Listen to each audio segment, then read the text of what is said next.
Deer all, sorry for the inconvenience. এই net বিভ্রাট আমরা কাটিয়ে উঠতে সক্ষম হয়েছি। আমরা আবার ক্লাস শুরু করে দেই।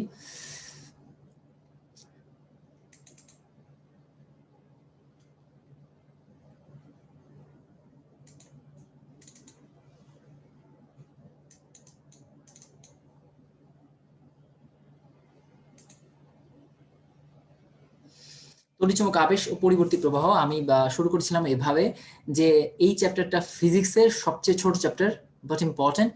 এই চ্যাপ্টার থেকে প্রতি বছর প্রশ্ন আসে।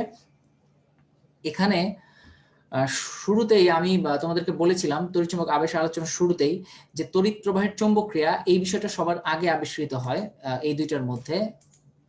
তড়িৎ প্রবাহের চৌম্বক ক্রিয়া সেই আলোচনার শুরুতে আমি দেখেছিলাম এটা কি জিনিস। অ্যাকচুয়ালি একটা তারে যখন তুমি প্রবাহ দিবা, একটা তারে বিদ্যুৎ প্রবাহ চালনা করলে যেটা হয় তারের চারপাশে চৌম্বক ক্ষেত্র সৃষ্টি হয়। একটা তারে বিদ্যুৎ প্রবাহ চালনা করলে চারপাশে চৌম্বক ক্ষেত্র সৃষ্টি হয়। আচ্ছা, এখনো কি তোমাদের প্রবলেম হচ্ছে? হ্যাঁ, পিডিএফ নাই।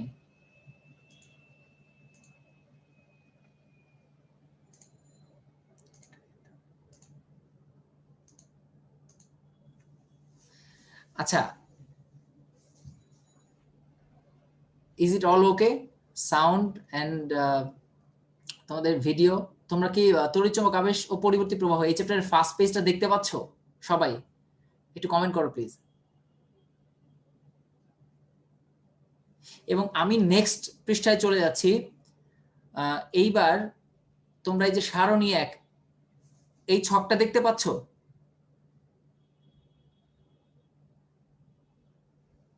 এই ছকটা দেখতে পাচ্ছ?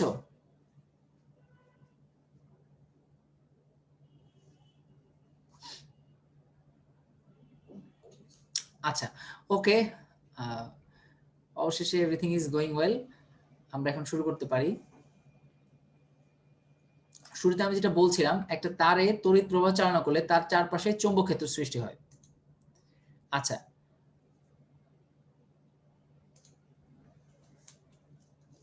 একটা তারে যখন আমি তড়িৎ প্রবাহ চালনা করব আই, তার চারপাশে চৌম্বক ক্ষেত্র বি সৃষ্টি হবে। এই যে প্রবাহের ফলে চৌম্বক ক্ষেত্র সৃষ্টি, এটাকে বলে তড়িৎ প্রবাহের চৌম্বক ক্রিয়া। এটা আবিষ্কার করেন ওয়েরস্টেড। এটা আবিষ্কার করেন ওয়েরস্টেড। এখন এটার উল্টা প্রক্রিয়া কিরকম? চুম্বকের সাহায্যে তড়িৎ প্রবাহ সৃষ্টি করা যায় কিনা এটা নিয়ে বিজ্ঞানীগণ গবেষণা করা শুরু করলেন। ঠিক আছে, এবং বিজ্ঞানী মাইকেল ফ্যারাডে দেখলেন যে পরিবর্তনশীল চৌম্বক ক্ষেত্র এটা আবিষ্ট তড়িৎচালক শক্তি উৎপন্ন করে। কি পরিবর্তনশীল চৌম্বক ক্ষেত্র? যদি চৌম্বক ক্ষেত্রটা পরিবর্তনশীল হয় তাহলে সেটা একটা বদ্ধ কুণ্ডলীর মধ্যে পরিবর্তনশীল চৌম্বক ক্ষেত্র যদি থাকে তাহলে সেই বদ্ধ কুণ্ডলীতে প্রবাহের সৃষ্টি হবে। এখন এটা একটা চুম্বক এবং একটা তড়িৎবাহী একটা কুণ্ডলী, এটা দিয়েও দেখানো সম্ভব। আবার একটা দুটা তার একটার মধ্যে পরিবর্তনশীল প্রবাহ চলছে সেটা দিয়ে দেখানো সম্ভব। আমরা একটু পরে দেখব। শুরুতেই আমরা এই অংশটা একটু মার্ক করে নেই যে কত সালে ফ্যারাডে তড়িৎচুম্বক আবিষ্কার করেন। মাইকেল ফ্যারাডে 1831 সালে এটা আবিষ্কার করেন। সেটা কি গতিশীল চুম্বক তড়িৎ প্রবাহ সৃষ্টি করতে পারে, মানে চৌম্বক ক্ষেত্রের সাহায্যে এই গতিশীল চুম্বক পরিবর্তনশীল চৌম্বক ক্ষেত্র সৃষ্টি করে, সেটার মাধ্যমে তড়িৎ প্রবাহ সৃষ্টি সম্ভব। এটাই তড়িৎচুম্বক আবেশ। চুম্বক ক্ষেত্র ও পরিবাহীর মধ্যে দাগানো অংশের মধ্যে দেখো লাল বক্সটার মধ্যে চুম্বক ক্ষেত্র পরিবাহীর মধ্যে আপেক্ষিক গতির জন্য তড়িৎ শক্তির উৎপন্ন হওয়ার ঘটনা তড়িৎচুম্বকীয় আবেশ। এবং এই আবিষ্কারের উপর ভিত্তি করে জেনারেটর, ট্রান্সফরমার এবং অন্যান্য বৈদ্যুতিক যন্ত্রপাতি তৈরি করা হয়েছে। তোমাকে প্রশ্ন করবে জেনারেটর, ট্রান্সফরমার কোন আবিষ্কারের উপর ভিত্তি করে তৈরি করা হয়েছে? তড়িৎ আবেশ, চৌম্বক আবেশ, তড়িৎচুম্বক আবেশ। উত্তর কি হবে? তড়িৎচুম্বক আবেশ। আচ্ছা, এইবারে আমরা সামনে আগাচ্ছি নেক্সট পৃষ্ঠায়। এখানে গেলে দেখব এই সেই চিত্রটা, একটা চুম্বক এবং একটা বদ্ধ কুণ্ডলী, এটার মাধ্যমে তৈরি করা যেভাবে সম্ভব তেমনি একটা তড়িৎবাহী কুণ্ডলী যার মধ্যে পরিবর্তনশীল প্রবাহ চলছে। কিভাবে পরিবর্তনশীল প্রবাহ চলছে? এই যে রোধটা যখন পরিবর্তনশীল তখন এইখানে কুণ্ডলীর মধ্যে প্রবাহ পরিবর্তনশীল। এই জন্য পরিবর্তনশীল প্রবাহ চারপাশে তার পরিবর্তনশীল চৌম্বক ক্ষেত্র সৃষ্টি করতেছে। যখনই পরিবর্তনশীল চৌম্বক ক্ষেত্র থাকে, আমি লিখছি, যখনই পরিবর্তনশীল চৌম্বক ক্ষেত্র থাকে তখনই আবিষ্ট তড়িৎচালক শক্তি উৎপন্ন হয়, আর আবিষ্ট তড়িৎচালক শক্তি থাকলে প্রবাহ উৎপন্ন হয়। তাহলে এই যে পরিবর্তনশীল চৌম্বক ক্ষেত্র ফাই, এইটা মেইন। এখানে তোমাকে পরিবর্তনশীল চৌম্বক ক্ষেত্র দিতে হবে, তোমাকে তড়িৎ আবেশ যদি ঘটাতে হয় অবশ্যই পরিবর্তনশীল চৌম্বক ক্ষেত্র লাগবে। পরিবর্তনশীল চৌম্বক ক্ষেত্র, পরিবর্তনশীল চৌম্বক ক্ষেত্রের মাধ্যমে আবিষ্ট তড়িৎচালক শক্তি সৃষ্টি হবে, সেটা থেকে আবিষ্ট তড়িৎ প্রবাহ আসবে। এখন এই যে এখানে তড়িৎবাহী কুণ্ডলী এবং আর একটা কুণ্ডলী, এই দুটার মধ্যে দেখো কোনো কানেকশন নাই, কিন্তু তড়িৎবাহী কুণ্ডলীর সাহায্যে এইটাতে এই যে আবিষ্ট তোমার তড়িৎচালক শক্তি গৌণ কুণ্ডলীতে সৃষ্টি হচ্ছে। এটা কিভাবে হচ্ছে? কারণ তড়িৎবাহী কুণ্ডলীর মধ্যে এই প্রথম যে কুণ্ডলীটা, এটাকে বলে মুখ্য কুণ্ডলী। এইটার মধ্যে এই যে দেখো বোল্ট করা, বক্স করা যে লাল অংশ, তড়িৎবাহী কুণ্ডলীকে বলে মুখ্য কুণ্ডলী। এটার মধ্যে তড়িৎ প্রবাহ চলছে। এই যে দেখো একটা কোষ আছে, এইটাতে এই কোষের মাধ্যমে তড়িৎ প্রবাহ চলছে। যেহেতু এই যে পরিবর্তনশীল রোধ দেয়া, এই প্রবাহটা পরিবর্তনশীল এবং এই প্রবাহের ফলে উৎপন্ন চৌম্বক ফ্লাক্স সেটাও পরিবর্তনশীল। এই পরিবর্তনশীল চৌম্বক ফ্লাক্স পরের যেই কুণ্ডলীটা আছে গৌণ কুণ্ডলী, সেইটাতে পরিবর্তনশীল চৌম্বক ফ্লাক্সের কারণে আবিষ্ট তড়িৎচালক শক্তি ই সৃষ্টি হচ্ছে, সেইটার ফলে প্রবাহ আই সৃষ্টি হচ্ছে। সেই প্রবাহের অস্তিত্বটা তুমি এই গ্যালভানোমিটারের সাহায্যে বুঝতে পারবা। ঠিক আছে? এখানে আমাকে প্রশ্ন কিভাবে করবে? প্রশ্ন করবে যে তড়িৎবাহী কুণ্ডলীকে বলা হয় ড্যাশ মুখ্য কুণ্ডলী বা প্রাইমারি কয়েল, আর যেই তারের কুণ্ডলীতে আবিষ্ট তড়িৎ প্রবাহ উৎপন্ন হয়, এইটা যেই তারের কুণ্ডলীতে আবিষ্ট তড়িৎ প্রবাহ উৎপন্ন হয় সেইটা হচ্ছে গৌণ কুণ্ডলী। আচ্ছা, এইবারে আমরা কিন্তু এটা এই যে দুইটা পয়েন্ট, এই দুইটা পয়েন্ট কিন্তু আমরা অলরেডি পড়ে ফেলছি। যে তড়িৎ প্রবাহের চৌম্বক ক্রিয়া আবিষ্কার করেন ওয়েস্টেড, এটা কত সাল? 1819 সাল।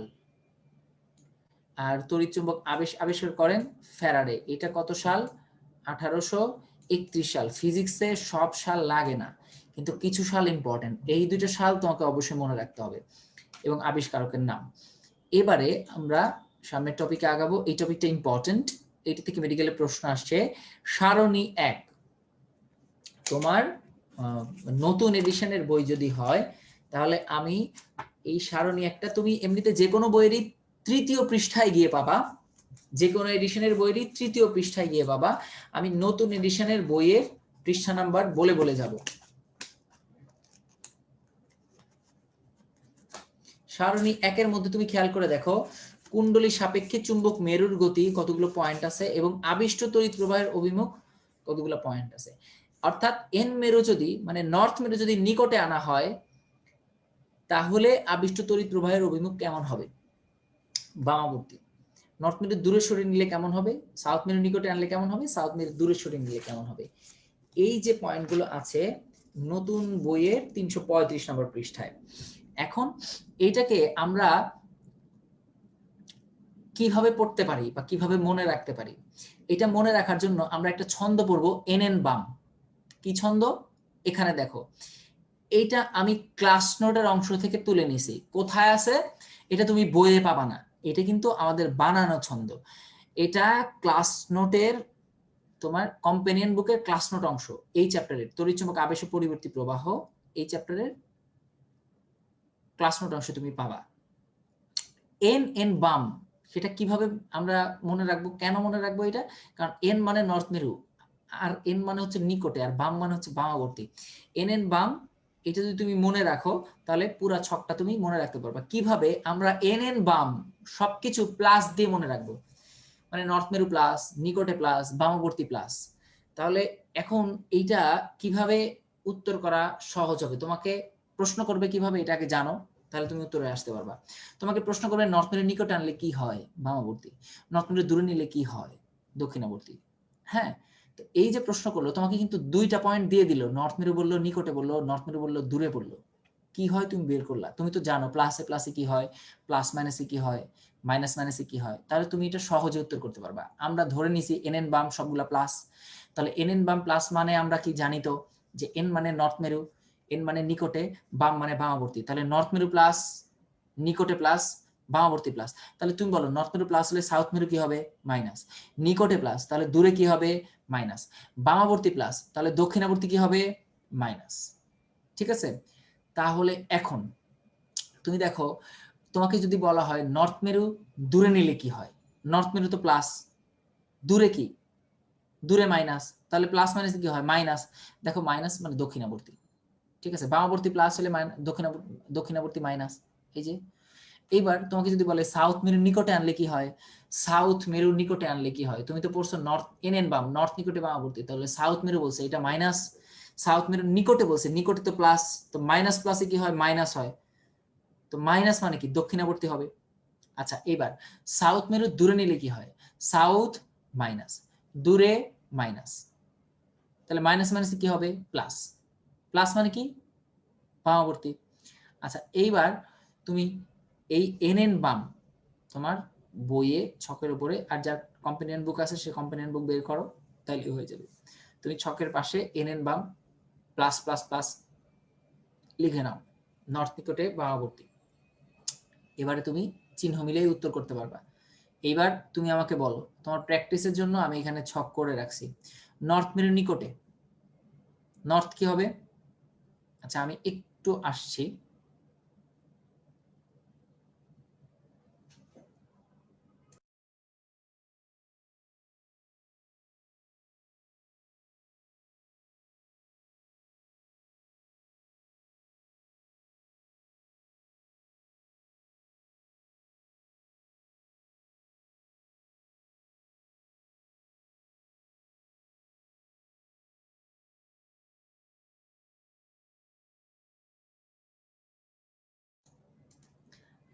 হ্যাঁ এবার নর্থ মেরু নিকটে, তাহলে নর্থ মেরু কি, নর্থ মেরু হচ্ছে, আমি একটু অ্যানোটেট করে নিই,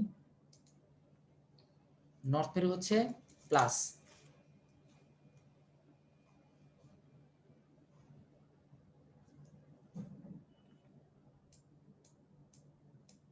নিকটে কি নিকটে প্লাস, তাহলে কি হবে প্লাস মানে বামাবর্তী,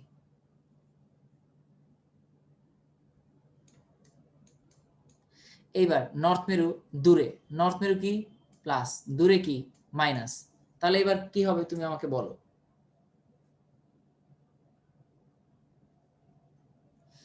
প্লাস মাইনাসে কি মাইনাস, তার মানে কি দক্ষিণাবর্তী হবে এটা।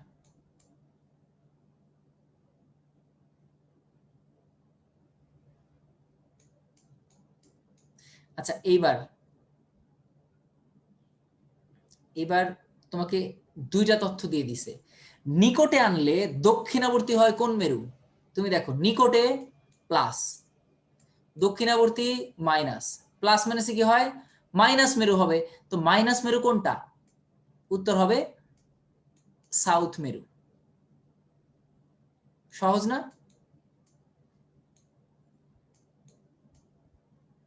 আচ্ছা এইবার তোমাকে দুইটা তথ্য দিয়ে দিছে, বাকি একটা বলে নাই, এটা বলে নাই, তো সাউথ মেরু বামাবর্তী হয় কখন, নিকটে আনলে না দূরে নিলে, আমি কিন্তু লাস্টের পয়েন্টটাতে আছি, সাউথ মেরু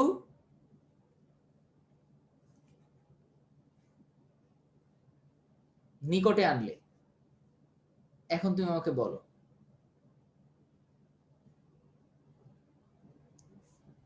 সাউথ মেরু নিকটে আনলে, এখন এটা তো হয়ে গেছে দক্ষিণাবর্তী, আমি পরের পয়েন্টটা বলি, সাউথ মেরু বামাবর্তী, বামাবর্তী মাইনাস সাউথ মেরু মাইনাস, মাইনাস মাইনাসে প্লাস, অর্থাৎ নিকটে আনলে,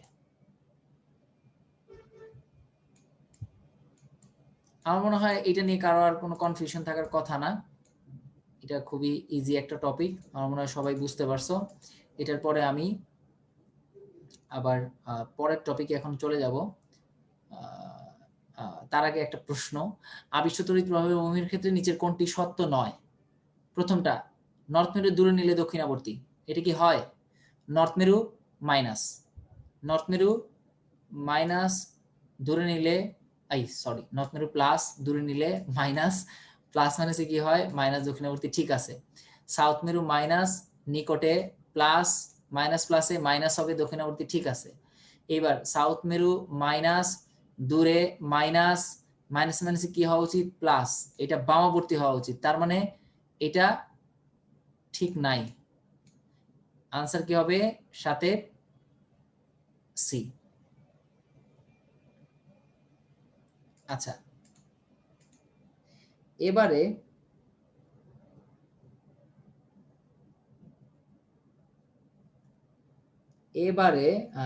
আমি পরের প্রশ্নে চলে যাচ্ছি। বিশ্বতরিত তরঙ্গরীতি যে কোনটি সত্য নয়, তোমার এটা তো আমি একটু আগেই সলভ করলাম তোমাদের সাথে সাথে। এবার 5.4 অনুচ্ছেদ ফ্যারাডের তড়িৎচুম্বকে আবেশের সূত্রাবলী, একদম নতুন এডিশনের বই এটা, 337 নম্বর পৃষ্ঠায় আছে। ফ্যারাডের তড়িৎচুম্বকে আবেশের সূত্রাবলী। 1831 সালে ফ্যারাডে তড়িৎচুম্বকে আবেশ আবিষ্কার করেন এবং এই সালে দুটো সূত্র দেন। ফ্যারাডের তড়িৎচুম্বকে আবেশের সূত্রাবলী কয়টা, পাশে বড় করে তুমি 2 লেখো। সূত্র কয়টা আছে ফ্যারাডের তড়িৎচুম্বকে আবেশের সূত্র কয়টা, 2টা, ঠিক আছে। এইবার প্রথম সূত্র কি, যখনই কোনো বদ্ধ তারকুণ্ডলীতে আবদ্ধ চৌম্বক বলরেখার সংখ্যা বা চৌম্বক ফ্লাক্সের পরিবর্তন, যখনই ফ্লাক্সের পরিবর্তন তখনই আবিষ্ট তড়িৎচালক শক্তি, এটা হচ্ছে প্রথম সূত্র। যখনই ফ্লাক্সের পরিবর্তন তখনই আবিষ্ট তড়িৎচালক শক্তি। আচ্ছা এইবার এটা তো আমি বলছিলাম যে যখন ফ্লাক্সের পরিবর্তন হয় তখন আবিষ্ট তড়িৎচালক শক্তি সৃষ্টি হয়, সেটা থেকেই আবিষ্ট তড়িৎ প্রবাহ আসে। আচ্ছা দ্বিতীয় সূত্রটার মধ্যে সমানুপাতিক ব্যস্তানুপাতিক কথা আছে, অর্থাৎ এটা বেশি ইম্পর্টেন্ট। এখন তুমি দেখো দ্বিতীয় সূত্রটা কি, তার কুণ্ডলিতে আবিষ্ট তড়িৎচালক শক্তির, তার কুণ্ডলিতে আবিষ্ট তড়িৎচালক শক্তির মান সময়ের সাথে কুণ্ডলী দিয়ে অতিক্রান্ত চৌম্বক ক্ষেত্র রেখার সংখ্যা, বা এই কথাটা পড়ো, চৌম্বক ফ্লাক্স পরিবর্তনের হারের সমানুপাতিক। তাহলে কথা কি দাঁড়ালো, আবিষ্ট তড়িৎচালক শক্তির মান চৌম্বক ফ্লাক্সের পরিবর্তনের হারের সমানুপাতিক। অর্থাৎ ফ্লাক্সের পরিবর্তন যত বেশি হারে হবে, চুম্বক আর কুণ্ডলীর মধ্যে যত আপেক্ষিক গতি বজায় রাখবা তত ফ্লাক্সের পরিবর্তন তত বেশি হবে এবং তত বেশি আবিষ্ট তড়িৎচালক শক্তি উৎপন্ন হবে। দুইটা কি পরস্পর আবিষ্ট তড়িৎচালক শক্তি ফ্লাক্সের পরিবর্তনের হারের সমানুপাতিক। কথাটা বক্স করে রাখো, আমি আগেই বক্স করে রাখছি। তুমি এইবারে পরের টপিকে চলে আসার আগেই তুমি খেয়াল করে দেখো, এই যে ফ্যারাডের দ্বিতীয় সূত্র, এই দ্বিতীয় সূত্র আবিষ্ট তড়িৎচালক শক্তি ফ্লাক্সের পরিবর্তনের হারের সমানুপাতিক। হ্যাঁ এখান থেকে তুমি খেয়াল করে দেখো, এই যে সমীকরণ E সমান n dφ/dt, ঠিক আছে, এই যে গাণিতিক সমীকরণ, এটা দেন কে, নিউম্যান। এই জন্য ফ্যারাডের দ্বিতীয় সূত্রকে কার সূত্র বলে, নিউম্যানের সূত্র বলে। তাহলে ফ্যারাডের কোন সূত্রকে নিউম্যানের সূত্র বলে, দ্বিতীয় সূত্র, বা নিউম্যান ফ্যারাডের কোন সূত্রের গাণিতিক রূপ দেন, দ্বিতীয় সূত্রের। আচ্ছা এইবার তুমি পরের টপিকে চলে আসো, লেঞ্জের সূত্র 5.5 অনুচ্ছেদ, একদম নতুন এডিশনের বইয়ে 339 নম্বর পৃষ্ঠায় আছে। 339 নম্বর পৃষ্ঠায়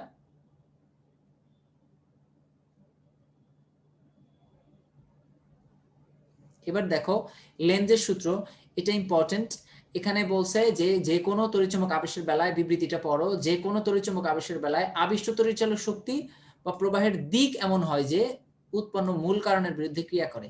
তোমাকে যদি বলা হয় যে এই যে চুম্বক আর কুণ্ডলীর আপেক্ষিক গতি বজায় রাখলে যে আবিষ্ট তড়িৎচালক শক্তি উৎপন্ন হয়, এই আবিষ্ট তড়িৎচালক শক্তির দিক নির্ণয় করা যায় কোন সূত্রের মাধ্যমে, তোমাকে উত্তর করতে হবে লেঞ্জের সূত্র। তাহলে এখানে দিক কথাটা ইম্পর্টেন্ট, ঠিক আছে। আচ্ছা এইবার দিক কথাটা তুমি মার্ক করো, করার পরেই তুমি এখানে দেখো এই লেঞ্জের সূত্র, দুইটা পয়েন্ট আমি লিখে রাখছি, এটা ক্লাস নোট অংশ থেকে এখানে তোলা। লেঞ্জের সূত্রের মাধ্যমে কি জানা যায়, আবিষ্ট তড়িৎচালক শক্তি বা প্রবাহের দিক জানা যায়, এবং এই সূত্রটা কোন সূত্র মেনে চলে, শক্তির নিত্যতা সূত্র মেনে চলে। এটা একটু মার্ক করতে হবে, লেঞ্জের সূত্র। এরপরেই দেখো 5.6 শিরোনাম আছে, লেঞ্জের সূত্র ও শক্তির নিত্যতা সূত্র। তোমার বইয়ে খেয়াল করো, লেঞ্জের সূত্র ও শক্তির নিত্যতা সূত্র, সেখানে একটা বোল্ড লাইন আছে, 300 নতুন বইয়ের 341 নম্বর পৃষ্ঠা, এক লাইনের ছকের ঠিক উপরে, তড়িৎচুম্বকীয় আবেশের ক্ষেত্রে লেঞ্জের সূত্র শক্তির নিত্যতা সূত্র মেনে চলে। সবাই পেয়েছো? আচ্ছা, এইবারে তুমি দেখো এখানে এই যে এইটাই নতুন বইয়ের 341 নম্বর পৃষ্ঠার মাঝামাঝিতে আছে। দেখো এটার পরে 5.7 স্বকীয় আবেশ পারস্পরিক আবেশ। স্বকীয় আবেশ পারস্পরিক আবেশের ক্ষেত্রে তুমি একটা কথা মনে রাখবা, স্বকীয় মানে নিজের, স্বকীয় মানে নিজের, স্বকীয় আবেশের সকল সংজ্ঞা, স্বকীয় আবেশ গুণাঙ্কের সকল সংজ্ঞা, এখানে একটা কুণ্ডলীর কথা বলা থাকবে। স্বকীয় মানে, স্বকীয় মানে একটা কুণ্ডলী,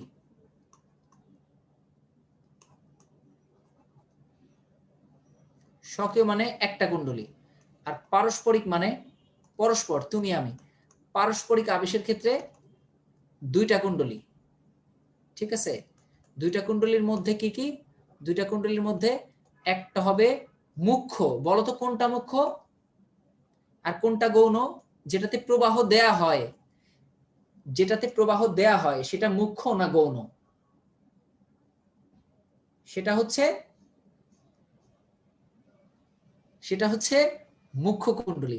আর যেটাতে প্রবাহ সৃষ্টি হয়, আবিষ্ট হয়ে যে প্রবাহ, আবিষ্ট প্রবাহ যে সৃষ্টি হয় সেটাকে বলা হয় গৌণ কুণ্ডলী। আচ্ছা, এইবার সংজ্ঞাগুলো খেয়াল করলেই আমরা একটু পরেই পাবো। স্বকীয় আবেশ পারস্পরিক আবেশ, এটা একটু লিখে রাখো, স্বকীয় এক কুণ্ডলী পারস্পরিক দুই কুণ্ডলী।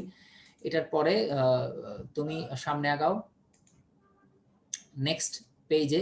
এই যে দেখো স্বকীয় আবেশের সংজ্ঞায় একটি মাত্র কুণ্ডলীতে অসমতলিত প্রবাহের দরুন চুম্বক ফ্লাক্সের পরিবর্তনের ফলে যে চুম্বক আবেশ, স্বকীয় আবেশ। তাহলে একটা সংজ্ঞা যদি তুলে দেয় স্বকীয় না পারস্পরিক, তুমি এখন বের করতে পারবা। এবার স্বকীয় আবেশ গুণাঙ্ক, এখানে দেখো কুণ্ডলী দ্বারা এখানে একটা দুইটা লাইন বক্স করা আছে 5.7.2। আমি একটু জুম করি। 5.7.2 একদম নতুন বইয়ের 342 নম্বর পৃষ্ঠা। এখানে তুমি দেখো প্রথম দুইটা লাইন, পরীক্ষার সাহায্যে দেখা গেছে যে কোন কুণ্ডলী দ্বারা আবদ্ধ বা কুণ্ডলী দিয়ে, অর্থাৎ কুণ্ডলী দিয়ে অতিক্রান্ত চৌম্বক ফ্লাক্স, চৌম্বক ফ্লাক্স ওই কুণ্ডলীর মধ্য দিয়ে প্রবাহিত তড়িৎ প্রবাহের সমানুপাতিক। তাহলে ফ্লাক্স প্রবাহের সমানুপাতিক, এটা মাথায় রাখতে হবে। কুণ্ডলী দিয়ে অতিক্রান্ত চৌম্বক ফ্লাক্স প্রবাহের সমানুপাতিক। তার মানে কি, প্রবাহ যত বেশি হবে ফ্লাক্সের পরিমাণ তত বেশি হবে, প্রবাহ যত বেশি ফ্লাক্সের পরিমাণ তত বেশি, এটা মাথায় রাখতে হবে। এটা থেকে আমরা একটা ছোট্ট ইকুয়েশন পাই, ফাই সমান এলআই। আচ্ছা, এইবার এইখানে সবসময় তোমরা মাথায় রাখবা এই সমীকরণটায়, আমি একটু জুম করে নিচ্ছি, এই সমীকরণটায় সবসময় এই যে ফাই এর আগে একটা এন আছে, অ্যাকচুয়ালি পড়বা এন ফাই সমান এলআই। ফাইকে সবসময় পাক সংখ্যা এন এর সাথে রাখবা, এনটাকে এখানে পাক সংখ্যা, এনটাকে এখানে পাক সংখ্যা। এভাবে মনে রাখলে তোমার জন্য ম্যাথ করা ইজি হবে, ম্যাথ করতে কখনো ভুল হবে না, ঠিক আছে? আচ্ছা, এন ফাই সমান এলআই, এটা সবাই মনে রাখবা, ম্যাথ করার সময় আমরা এটা খেয়াল করব। এটার পরে আমরা আসি, এই যে দেখো স্বকীয় আবেশ গুণাঙ্কের সংজ্ঞা, কোন কুণ্ডলীর মধ্যে, একটা কুণ্ডলীর কথাই বলা, ঠিক আছে? একক প্রবাহে যে পরিমাণ ফ্লাক্স অবস্থান করে, একটা কুণ্ডলীর কথাই বলা। স্বকীয় আবেশ গুণাঙ্ক একটা কুণ্ডলীতে একক প্রবাহে যতখানি ফ্লাক্স বা যতখানি তড়িৎচালক শক্তি সৃষ্টি হয়, ঠিক আছে, সেটা স্বকীয় আবেশ গুণাঙ্ক। একক হচ্ছে হেনরি, এই এককটা মার্ক করতে হবে, এটা পরীক্ষায় আসা প্রশ্ন, মেডিকেলে আসা প্রশ্ন। আর তুমি এই যে স্বকীয় আবেশ গুণাঙ্কের ইকুয়েশন দেখলেই তুমি সংজ্ঞা পারবা, ঠিক আছে? কিভাবে, আমি তোমাকে এইখানে সংজ্ঞাটা একটু বলতেছি, এগুলো খুব সোজা পড়াশোনা, আসলে বলার কিছু নাই, তারপরও সংজ্ঞা বুঝতে সুবিধা হয়। দেখো এখানে বলছে ই সমান এল ডিআই বাই ডিটি, পেয়েছো? আর এখানে বলছে সংজ্ঞায় দেখো, কোন কুণ্ডলীর তড়িৎ প্রবাহ মাত্রা প্রতি সেকেন্ডে, প্রবাহ মাত্রা প্রতি সেকেন্ডে এক একক পরিবর্তিত হলে, দেখো তার মানে ডিটি 1 ডিআই হচ্ছে 1, এই দুটো যদি 1 1 হয়ে যায় তাহলে এল ইজ ইকুয়াল টু ই। তার মানে একক প্রবাহ, একক সময় যদি একক প্রবাহ ঘটে, যতখানি ই পাবা সেটাই এল, স্বকীয় আবেশ গুণাঙ্ক, ঠিক আছে? যত ওই কুণ্ডলীতে যেই তড়িৎচালক শক্তি পাওয়া যায় সেটাই হচ্ছে স্বকীয় আবেশ গুণাঙ্ক। অর্থাৎ ডিটি যদি 1 হয়, ডিআই যদি 1 হয়, তাহলে যত ই যতখানি সেটাই হচ্ছে এল। সহজ কথায়, যদি একক সময় একক প্রবাহ চলে একটা কুণ্ডলীতে, তার ফলে যতখানি তড়িৎচালক শক্তি পাবা সেটাই সক্রিয় আবেশ গুণাঙ্ক, তার একক হচ্ছে হেনরি।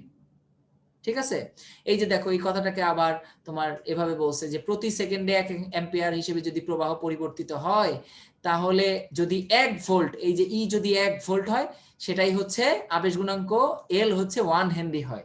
আমার মনে হয় তোমাদের বোঝার ক্ষেত্রে কোন রকম সমস্যা হওয়ার কথা না। এইবার আমি পরের টপিকে চলে যাই, পারস্পরিক আবেশ গুণাঙ্ক। এর আগে একটা কথা তোমার এই পড়াটুকু তোমার মনে রাখতে হবে, এই পড়াটুকু খুব ইম্পর্টেন্ট, এখান থেকে কিন্তু প্রশ্ন আসছে তোমার। এই যে দেখো 1 হেনরি, এটাকে ভোল্ট সেকেন্ড পার অ্যাম্পিয়ার বলা হয়। এই 1 হেনরি কত মিলি হেনরি, কত মাইক্রো হেনরি, এগুলো তোমার ফার্স্ট চ্যাপ্টার, তোমার একদম প্রথম পত্র ফার্স্ট চ্যাপ্টারে তুমি মিলি মাইক্রো এগুলা পড়া পড়ছো। এগুলা এটার ক্ষেত্রেও মনে রাখতে হবে, কারণ এখান থেকে একদম সহজ প্রশ্ন হলে বা সত্য মিথ্যার অপশনে এটা থেকে চলে আসতে পারে। তুমি যেটা তুমি করবা সবসময় মনে রাখবা যে 1 হেনরি 10⁻³ মিলি হেনরি 10⁻⁶ মাইক্রো হেনরি, মিলি মানে 10⁻⁻³ মিলি মানে 10⁻⁻³ মাইক্রো মানে 10⁻⁻⁶। এটা মনে রাখলে আমাদের এটা আনসার করা কষ্টের কিছু না। মিলি মানে 10⁻⁻³ মাইক্রো মানে 10⁻⁻⁶। ঠিক আছে, সরি।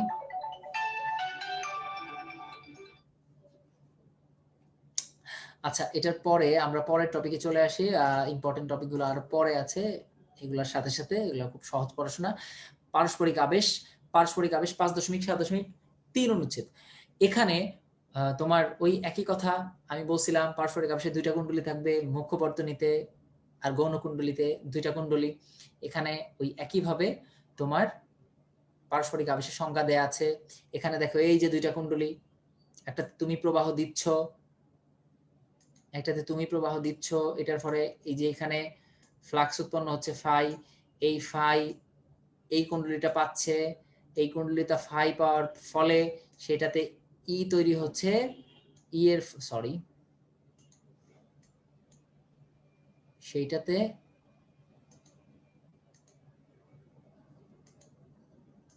আবিষ্ট তড়িৎচালক শক্তি সৃষ্টি হচ্ছে, সেইটা থেকে আবিষ্ট তড়িৎ প্রবাহ সৃষ্টি হচ্ছে, যেটা তুমি গ্যালভানোমিটারের সাহায্যে যার অস্তিত্ব তুমি বুঝতে পারতেছো। আচ্ছা, এইবার আমরা পারস্পরিক আবেশ গুণাঙ্কের একক ওই একই হেনরি হয়, এটা মার্ক করা আছে। পারস্পরিক আবেশের এই পেজ যদি পেতে কারো সমস্যা হয়, তাহলে এটা আছে হচ্ছে 5.7.3 অনুচ্ছেদে, এটা 344 নম্বর পৃষ্ঠা, নতুন বইয়ের 344 নম্বর পৃষ্ঠা। হ্যাঁ, আচ্ছা, এইবার এইটা পড়ার পরে তুমি চলে আসো 5.7.4 অনুচ্ছেদ, পারস্পরিক আবেশের ব্যবহার। এটা খুবই ইম্পর্টেন্ট টপিক, কারণ এখানে ট্রান্সফরমারের আলোচনা চলে আসে। 5.7.4 অনুচ্ছেদ, পারস্পরিক আবেশের ব্যবহার। পারস্পরিক আবেশের সাহায্যে, পারস্পরিক আবেশের সবচেয়ে ইম্পর্টেন্ট ব্যবহার হচ্ছে ট্রান্সফরমার। হ্যাঁ, এখানে তোমার এই যে 2টা কুণ্ডলী থাকবে, একটা মুখ্য আর গৌণ, যেহেতু পারস্পরিক আবেশ, ট্রান্সফরমারের সাহায্যে কি করা হয়, ট্রান্সফর্ম করা হয়। কি ট্রান্সফর্ম করা হয়? ভোল্টেজ ট্রান্সফর্ম করা হয়। ঠিক আছে, এখানে তুমি দেখো যে যন্ত্রের সাহায্যে পর্যাবৃত্ত দিক পরিবর্তী উচ্চ বিভবকে নিম্ন বিভবে, বা উচ্চ ভোল্টেজকে নিম্ন ভোল্টেজে, বা নিম্ন বিভব বা নিম্ন ভোল্টেজকে উচ্চ ভোল্টেজে রূপান্তর করা হয়, তাকে রূপান্তরক বা ট্রান্সফরমার বলে। ট্রান্সফরমার কয় ধরনের? 2 ধরনের, একটা আরোহী বা স্টেপ আপ আমরা সবাই জানি, একটা অবরোহী বা স্টেপ ডাউন। এখন এই যে ট্রান্সফরমার অল্প বিভবের অধিক তড়িৎ প্রবাহকে অধিক বিভবের অল্প তড়িৎ প্রবাহে রূপান্তর করে, তাকে আরোহী বা স্টেপ আপ ট্রান্সফরমার বলে। দেখো এই ক্ষেত্রে সবসময় মাথায় রাখবা, ট্রান্সফরমারের নাম হয় কিসের অনুযায়ী? ভোল্টেজ বা বিভব অনুযায়ী। যে ভোল্টেজ বাড়ায় সে হচ্ছে স্টেপ আপ, আর যে ভোল্টেজ কমায় সে হচ্ছে স্টেপ ডাউন। ঠিক আছে, এখন একইভাবে যখন তুমি অল্প বিভব যখন থাকবে, যেহেতু ক্ষমতা ট্রান্সফরমারের যেই মুখ্য কুণ্ডলী গৌণ কুণ্ডলীর ক্ষমতা যেহেতু সমান, যেহেতু ক্ষমতা সমান, বিভব আর প্রবাহের গুণফলও সমান হবে। তাহলে যদি তুমি স্টেপ আপ ট্রান্সফরমারের কথাই বলো, স্টেপ আপ ট্রান্সফরমারে কি হয়? অল্প বিভবের অধিক প্রবাহ হবে, যেহেতু বিভব স্টেপ আপ, সে ভোল্টেজটা বাড়াবে, অল্প বিভবকে, মুখ্য কুণ্ডলীর অল্প বিভবকে গৌণ কুণ্ডলীতে সে অধিক বিভবে রূপান্তর করবে।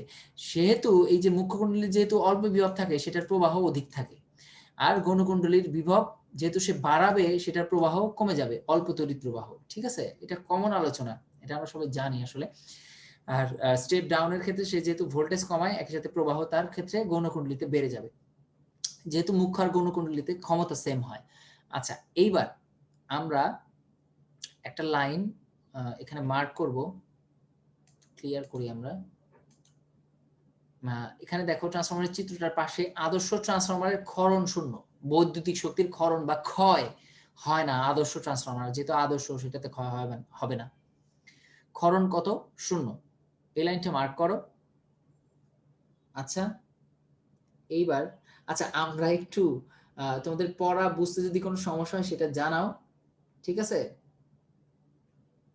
আর আমার বই নিয়ে সমস্যা হওয়ার কথা না, আমার আমার এইখান থেকে যেই অংশটুকু দাগানো, যেভাবে দাগানো, এটা ঠিক আগের এডিশনের বইয়ের অংশ, বাট আমি নতুন বইটা পাশে রাখছি এবং নতুন বইয়ের কোনো চেঞ্জ থাকলে সেটা আমি তুলে নিছি এই বইয়ে। হ্যাঁ, স্লাইড আকারে তুলে নেওয়া আছে যদি নতুন কোনো তথ্য থাকে। এবং এখানে আমি টপিক নাম্বার তো তোমাকে বলেই দিচ্ছি, 5.7.4 টপিক নাম্বার চেঞ্জ হয় না, একদম নতুন বইয়ের পৃষ্ঠা নাম্বার আমি বলে দিচ্ছি 346 নম্বর পৃষ্ঠা। আমার মনে হয় এই যে পৃষ্ঠা নাম্বার, অনুচ্ছেদ নাম্বার, এটা যখন তুমি জানো তোমার একটু কষ্ট করে খুঁজে দেখা উচিত যে তোমার বইয়ের কোন অংশটাতে আছে। হ্যাঁ, এবং তোমার এখানে একটা রিকোয়েস্ট, সেটা হচ্ছে যে পড়া ব্যতীত নিজেদের মধ্যে কোনো আলোচনা না করার জন্য সবাইকে অগ্রিম ধন্যবাদ জানাচ্ছি। ঠিক আছে, এখানে আসো আমরা পরবর্তীতে ট্রান্সফরমারের ইকুয়েশন দেখি। ট্রান্সফরমারের ইকুয়েশনটা অনেক ইম্পর্টেন্ট, অনেক সোজা, এগুলো আমরা 9-10 থেকে পড়ে আসি। EP by ES, NP by NS, IS by IP, এটা আমরা সবাই জানি। এই যে EP by ES, NP by NS, IS by IP, এই সমীকরণটা আমরা সবাই জানি, এটা আমি ক্লাস নোট অংশ থেকে তুলে নিছি। হ্যাঁ, EP by ES, NP by NS, IS by IP আমরা সবাই জানি। তাহলে এইখান থেকে বলো তো ই আর এন, ই যদি তোমার তড়িৎচালক শক্তি হয় বা ভোল্টেজ হয়, এন যদি পাক সংখ্যা হয়, আর আই যদি প্রবাহ হয়, ই আর এন সম্পর্ক কি? সমানুপাতিক। আর ই আর আই এর সম্পর্ক কি? ব্যস্তানুপাতিক। এই লাইন দুটো বইয়ের মধ্যে মার্ক করা আছে। এখানে দেখো ওই পৃষ্ঠারই নিচে দেখো আছে, ওই 346 নম্বর পৃষ্ঠারই নিচে দেখো আছে ইএস বাই ইপি,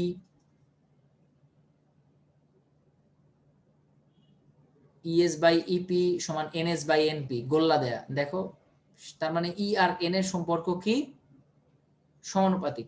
ভোল্ট আর পাক সংখ্যা সমানুপাতিক, এটা আমরা জানি। আর ওই যে IP by IS, NS by NP, এটা একটু যদিও উল্টা করে লেখা, একই জিনিস মিন করে। কুণ্ডলী দুটির তড়িৎ প্রবাহ মাত্রা দেখো, আইপি ওইদিকে হচ্ছে এনএস, আর আইএস এপাশে হচ্ছে এনপি, এইটা পাক সংখ্যার। আর তোমার তড়িৎ প্রবাহ মাত্রা আই আর এন সম্পর্ক হচ্ছে ব্যস্তানুপাতিক, আমরা একটু আগে এটা পড়ে আসছি। এখানে আরো দুটো তথ্য আছে, এই দুটো তথ্য একটু মনে রাখবা, যে মুখ্য কুণ্ডলীতে তড়িৎচালক বল, গৌণ কুণ্ডলীতে তড়িৎচালক বলের দশা পার্থক্য হয় 180 ডিগ্রি। আর ট্রান্সফরমার যে পরিবর্তী ভোল্টেজে কাজ করে এটা আমরা জানি, কারণ পরিবর্তী প্রবাহ যদি, পরিবর্তী ভোল্টেজ যদি তুমি না দাও, তাহলে আবিষ্ট তড়িৎচালক শক্তির সৃষ্টি হবে না। কারণ কি? আবিষ্ট তড়িৎচালক শক্তির সৃষ্টির জন্য পরিবর্তনশীল চৌম্বক ক্ষেত্র লাগে। পরিবর্তনশীল ভোল্টেজ বা পরিবর্তনশীল চৌম্বক ক্ষেত্র যদি না থাকে, তাহলে আবিষ্ট তড়িৎচালক শক্তি উৎপন্ন সম্ভব না। ঠিক আছে, ইনপুট আউটপুট ভোল্টেজের কম্পাঙ্ক একই থাকে। আর তোমার ওই ক্ষেত্রে আরেকটা কথা তোমাকে আমি বলছিলাম, সেটা হচ্ছে যে মুখ্য কুণ্ডলী আর গৌণ কুণ্ডলীর ক্ষমতা সেম। আর এখানে তুমি দেখো তোমার বইয়ে নতুন এডিশন 346 নম্বর পৃষ্ঠার 5.7.4 অনুচ্ছেদের নিচের দিকে দেখো, এখানে একটা লাইন আছে, গৌণ কুণ্ডলীর ওয়াট মাত্রায় ট্রান্সফরমারের বহি ক্ষমতা নির্দেশ করে। গৌণ কুণ্ডলীর ওয়াট মাত্রা মানে কি? গৌণ কুণ্ডলীর ক্ষমতা। এই লাইনটা আমি মার্ক করতেছি, এটা তোমার ম্যাথের ক্ষেত্রে লাগতে পারে, এই জন্য আমি তোমাকে এটা মার্ক করে দিচ্ছি। গৌণ কুণ্ডলীর ওয়াট মাত্রায় ট্রান্সফরমারের বহি ক্ষমতা নির্দেশ করে। তাহলে তোমাকে যদি বলে ট্রান্সফরমারের বহি ক্ষমতা সমান কত, তাহলে ট্রান্সফরমারের বহি ক্ষমতা সমান গৌণ কুণ্ডলীর ওয়াট মাত্রা। ওয়াট মানে কি? ক্ষমতা না? পি ইজ ইকুয়াল টু কি? ভি আই বা পিজিক্যাল টু ভিআই না, তাহলে প্রবাহ আর ভোল্টেজের গুণফল, প্রবাহ আর ভোল্টেজের গুণফল গৌণ কুণ্ডলীর সেক্ষেত্রে কি হবে, ভি এস আই এস হবে। ঠিক আছে, এটা মাথায় রাখতে হবে। গৌণ কুণ্ডলীর ভোল্টেজ আর প্রবাহ যদি তুমি গুণ করো তাহলে তুমি ট্রান্সফরমারের বহি ক্ষমতা পাবা, এটা মাথায় রাখো। গৌণ কুণ্ডলীর ভোল্টেজ আর প্রবাহ যদি তুমি গুণ করো তাহলে তুমি ট্রান্সফরমারের বহি ক্ষমতা পাবা। আচ্ছা, এইবার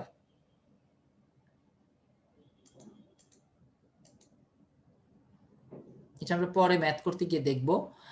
আমরা এই তথ্যটা লিখে রাখবো, এটা যার কাছে কম্পোনেন্ট বুক আছে এই চ্যাপ্টারের ক্লাস নোট পার্টে তুমি এটা পাবা, যে স্টেপ আপ ট্রান্সফরমারের ক্ষেত্রে কোনগুলা বড় হয় আর স্টেপ ডাউন ট্রান্সফরমারের ক্ষেত্রে কোনগুলা বড় হয়, এটা আমি এখানে লিখে দিছি তোমার মনে রাখার সুবিধার্থে।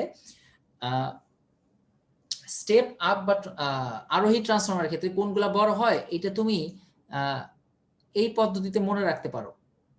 কিরকম, এই যে দেখো আমরা সবাই কিন্তু এই সমীকরণটা জানি, EP by S, MP by NS, IS by IP. তাহলে ইএস নিচের গুলা, এনএস নিচের গুলা কিন্তু আমি মার্ক করতেছি, নিচের গুলা যদি উপরের গুলার চেয়ে বড় হয় সেটা হচ্ছে স্টেপ আপ। যদি EP by ES, NP by NS, IS by IP এই সমীকরণটাই যদি তুমি মাথায় রাখো তাহলে ইএস ইপির চেয়ে বড় হলে, এনএস এনপির চেয়ে বড় হলে, আইপি আইএস এর চেয়ে বড় হলে সেই ট্রান্সফরমারটা হচ্ছে স্টেপ আপ। বা উল্টা হবে বলতে পারো, স্টেপ আপ ট্রান্সফরমারের ক্ষেত্রে ইএস ইপির চেয়ে বড়, এনএস এনপির চেয়ে বড় আর আইপি আইএস এর চেয়ে বড়। ক্লিয়ার, এটা মাথায় রাখতে হবে। তোমাকে প্রশ্ন করতে পারে স্টেপ আপ ট্রান্সফরমারের ক্ষেত্রে কোনটি সত্য, সত্য কোনটা হবে, এই তিনটার যে কোনো একটা থাকবে সঠিক উত্তরে। ইএস ইপির চেয়ে বড়, এনএস এনপির চেয়ে বড়, আইপি আইএস এর চেয়ে বড়। ঠিক আছে, যদি তোমাকে প্রশ্ন করে এখন স্টেপ ডাউন ট্রান্সফরমারের ক্ষেত্রে কোনগুলা বড়, স্টেপ ডাউন ট্রান্সফরমারের ক্ষেত্রে ঠিক উল্টা হবে। স্টেপ ডাউন ট্রান্সফরমারের ক্ষেত্রে ইপি ইএস এর চেয়ে বড় হবে, এনপি এনএস এর চেয়ে বড় হবে, আইএস আইপির চেয়ে বড় হবে। আমার কথা কি ক্লিয়ার? সবাই কি বুঝতে পারছো?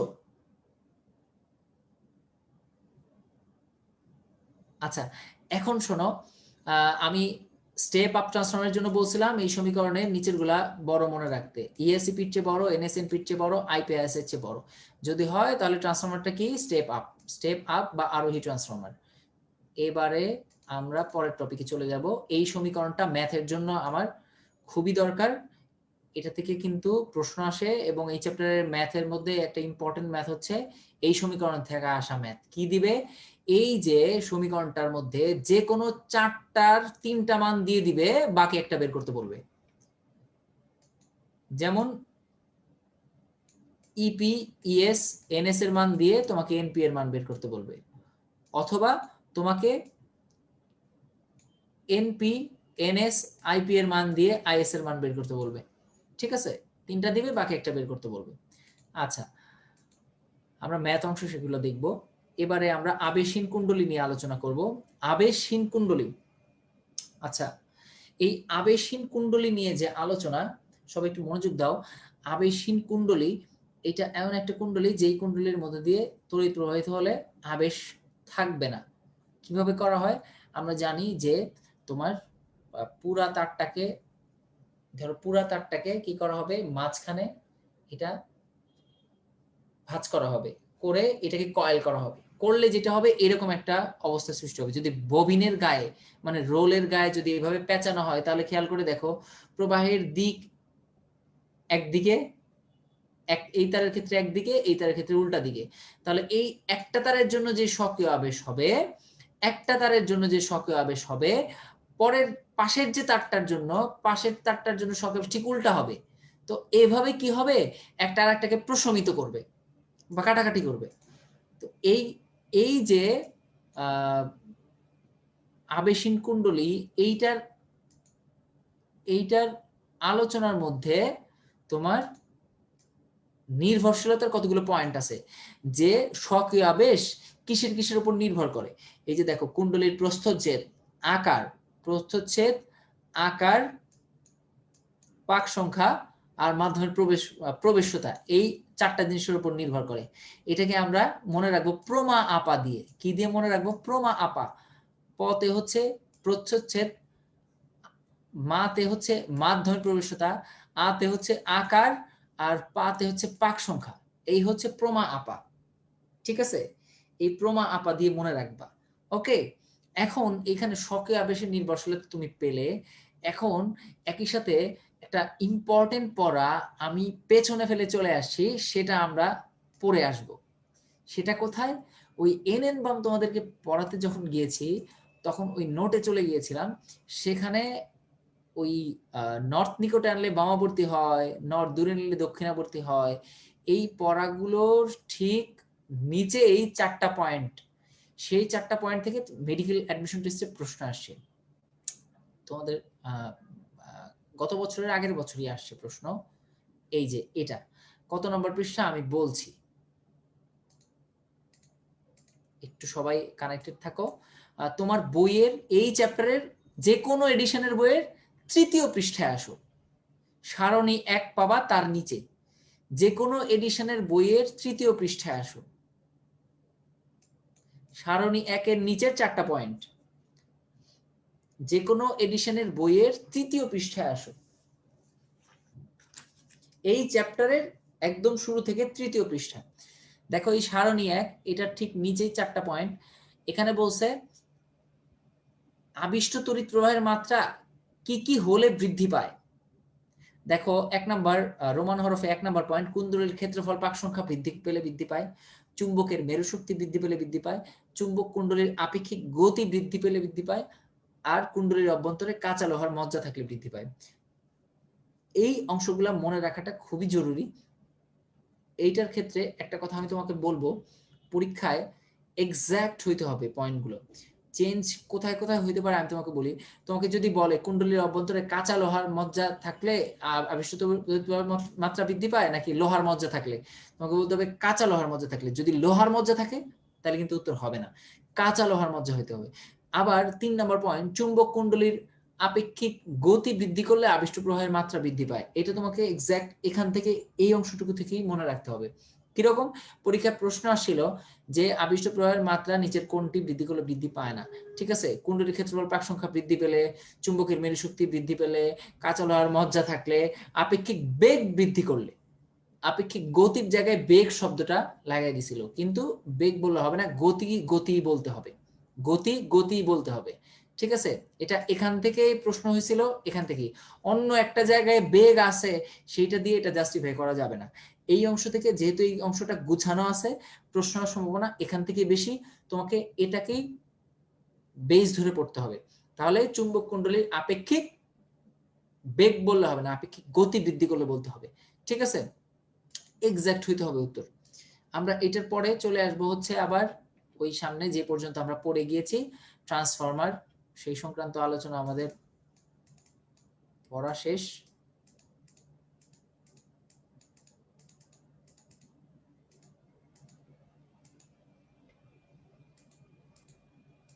আবেশীন কুণ্ডলীতে আমরা আছি।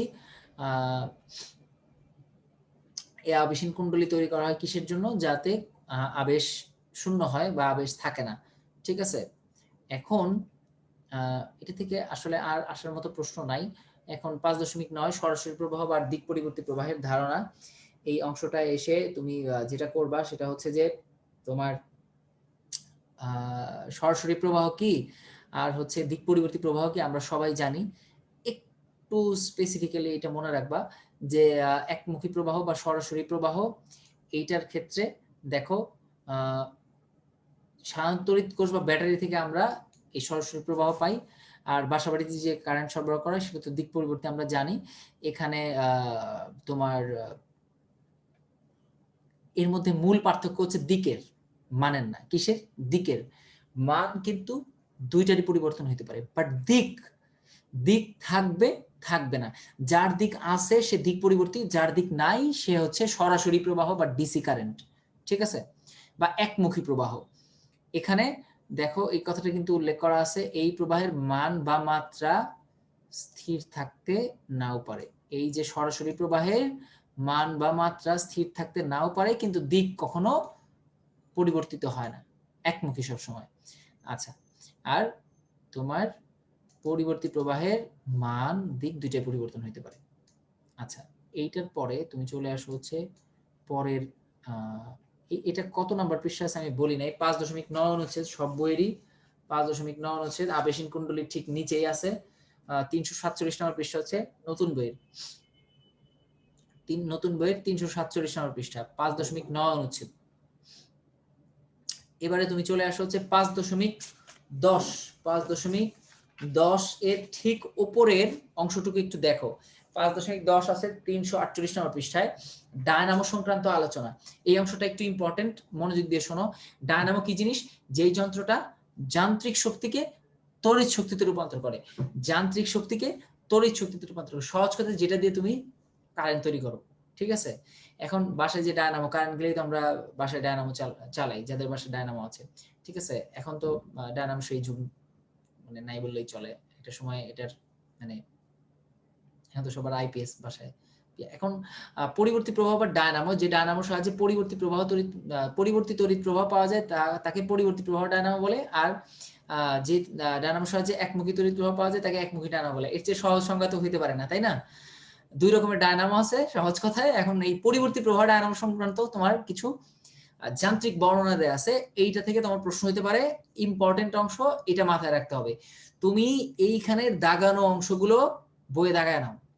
যেমন কি কি অংশ আছে আমি তোমাকে বলি। একটা চুম্বক আছে, সেটা স্থায়ী চুম্বক হইতে পারে, তড়িৎ চুম্বক হইতে পারে, স্থায়ী চুম্বক হইতে পারে, তড়িৎ চুম্বক হইতে পারে। দেখো আমি বক্স করে রাখছি।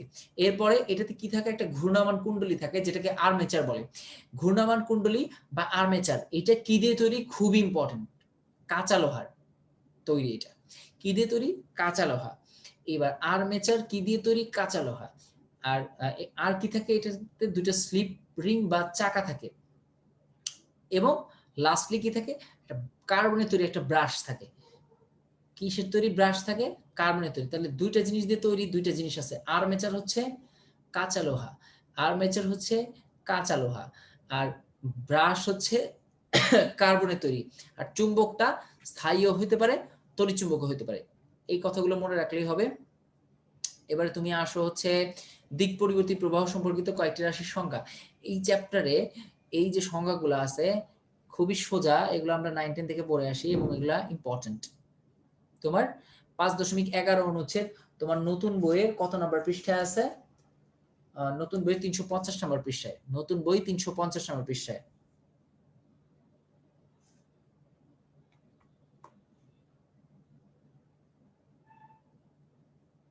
আচ্ছা, নতুন বই 350 নম্বর পৃষ্ঠায় সবাই আসো। তোমাদেরকে প্রথমে আমি বলে দিতেছি, এখানে তোমাকে সবার আগে যে জিনিসটা মাথায় রাখতে হবে সেটা হচ্ছে যে তোমার সংজ্ঞাগুলো ইংলিশ টার্ম সহ পড়তে হবে। যেমন বিস্তার, অ্যামপ্লিটিউড, পর্যায়কাল, টাইম পিরিয়ড, তারপরে কম্পাঙ্ক, ফ্রিকোয়েন্সি, এগুলা ইংলিশ টার্ম সহ পড়তে হবে। কেন? ধরো তোমাকে একটা প্রশ্ন দিল, যে সময়ে আবিষ্ট তড়িৎচালক শক্তি বা প্রবাহের একটি পরিবর্তন চক্র সম্পন্ন হয় তাকে কি বলা হয়? ফ্রিকোয়েন্সি, অ্যামপ্লিটিউড আর টাইম পিরিয়ড। তোমার উত্তর কি হবে? Time period. এমন। আর এই যে পর্যায়কালে যে ইকুয়েশন টি equal to 2 pi by omega, এগুলো আমরা সবাই জানি। এই ওমেগাকে আবার কি বলা হয়? কৌণিক কম্পাঙ্ক বলা হয়, এটা আমরা জানি। তো এই তথ্যগুলো বা এই সংজ্ঞাগুলো মনে রাখতে হবে। যেমন বিস্তার, যে কোনো অভিমুখে তড়িৎচালক শক্তি বা প্রবাহের সর্বোচ্চ মানই হচ্ছে তার বিস্তার। বিস্তারের আরেক নাম কি? শীর্ষমান। শীর্ষমান বা বিস্তার, যে কোনো অভিমুখে তড়িৎচালক শক্তি বা প্রবাহের সর্বোচ্চ মান। পরিবর্তন চক্র কি? তোমার দিক পরিবর্তিত প্রবাহ বা তড়িৎচালক শক্তির মান শূন্য থেকে বৃদ্ধি পেয়ে আবার কি হবে? শূন্য থেকে বৃদ্ধি পেয়ে সর্বোচ্চ হয়, আবার শূন্যে নেমে আসে, আবার নেগেটিভলি সর্বনিম্ন মানে চলে আসে, তারপরে আবার উঠে উঠে শূন্য মানে চলে আসে। তোমাকে এই যে এভাবে একটা সাইন কার্ভ, যেটা পুরা চক্র এভাবে যদি আসে তাহলে এটাকে পূর্ণ চক্র বলে। আর যদি শূন্য থেকে শীর্ষ মানে গিয়ে আবার শূন্যতে আসে এটাকে বলে অর্ধচক্র। এটা তো আমরা সবাই জানি। পর্যায়কাল জানি, কম্পাঙ্ক জানি হচ্ছে যে প্রতি সেকেন্ডে যতটা পরিবর্তন শক্তি সম্পন্ন করে সেটা হচ্ছে কম্পাঙ্ক। আচ্ছা, কম্পাঙ্কের এই যে equation n is equal to 1/t বা omega is equal to sorry, আমরা তো ওমেগা সমান 2 পাই f এটা জানি, n সমান ওমেগা বাই 2 পাই। এই যে ছোট ছোট যে সংজ্ঞাগুলো আছে এই সংজ্ঞাগুলো লাগবে, কারণ এটা ম্যাথের জন্য তোমার লাগবে। এই চ্যাপ্টারের ম্যাথ খুব ইজি। আমরা কিন্তু চ্যাপ্টারের আলোচনা কিন্তু খুব বেশি না। 5.12তে দেখো, এখানে দেখো এই অংশটা এসে অনেক প্রশ্ন হতে পারে। আলোচনা তোমাকে মনে রাখতে হবে 4টা ইকুয়েশন টোটাল। তুমি যদি চারটা না, তুমি যদি তিনটা ইকুয়েশন মনে রাখো, ইকুয়েশন না অ্যাকচুয়ালি ইকুয়েশন দুইটা মনে রাখলেই তুমি অনেকগুলো প্রশ্নের উত্তর করতে পারবা। কিভাবে আমি তোমাকে বলছি এখন। আমি একসাথে সবগুলো আবার গুছায় একটা পেজে দিয়ে দিছি যে এখান থেকে কি কি প্রশ্ন হতে পারে এবং আমি তোমাকে প্রশ্নগুলো করব। 5.12তে 5.12 তোমার বইয়ের হচ্ছে কত নম্বর পৃষ্ঠা? 353 নম্বর পৃষ্ঠা। 353 নম্বর পৃষ্ঠা যেটা আছে সেটা হচ্ছে প্রথম লাইন তুমি দেখো 5.12.1-এ পরিবর্তী প্রবাহের পর্যায়কালে অর্থাৎ পূর্ণ পরিবর্তন চক্রের কালে গড় মান কত হয়? পূর্ণ চক্রে গড় মান কত হয়? পূর্ণ চক্রে গড় মান কত হয়?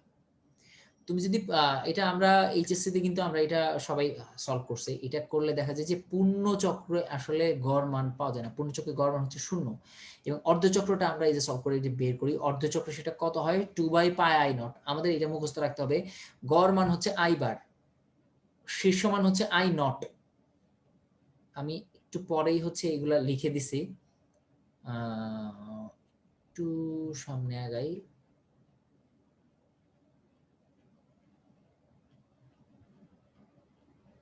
এটা হচ্ছে একটা পৃষ্ঠায় দিয়ে দেওয়ার কথা, না দিলেও সমস্যা নাই কারণ এখানে সবকিছু আছে।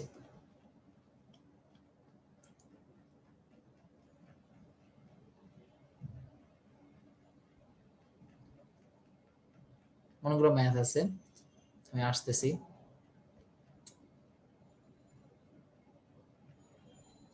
এখানে সবগুলো মান আসলে তুলে দেয়া আছে, এটা আসলে দরকার নাই। এখানে দেখো এই গড় মান আই বার হচ্ছে গড় মান। আচ্ছা আমি তো কলম দিয়ে তুমি লিখে দিতে পারি। আই ইন্টারপ্রেট করে নিতে হবে। আচ্ছা এখানে হচ্ছে আই নট, এই আই নটটা হচ্ছে শীর্ষ মান, আই বার এটা হচ্ছে গড় মান, আই আরএমএস এটা হচ্ছে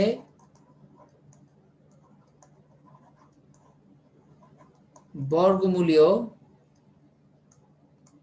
গড় মান। তাহলে এখন এই যে দেখো পূর্ণ চক্রে গড় মান আই বার এটা কত হয়? 0 হয়। আমরা প্রথম লাইন থেকে কিন্তু পাইলাম পূর্ণ চক্রে গড় মান কি হয়? 0 হয়।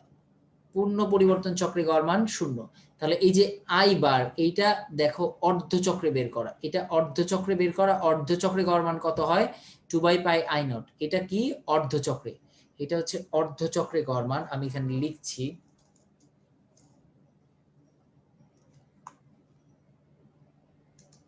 এই গড় মানটা অর্ধচক্রে, এই গড় মানটা হচ্ছে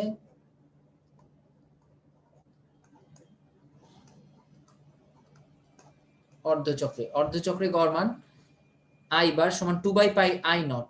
তার 2/π এর মান হয় 0.637। 2/π এর মান কত? 0.637। এখন এইবার তুমি যদি দেখো যে এখান থেকে গড় মান শীর্ষ মান i0 এর কত গুণ, তাহলে উত্তর হবে 2/π গুণ বা 0.637 গুণ। 2/π গুণ বা 0.637 গুণ। তাহলে গড় মান শীর্ষ মান i0 এর কত গুণ? 2/π গুণ বা 0.637 গুণ।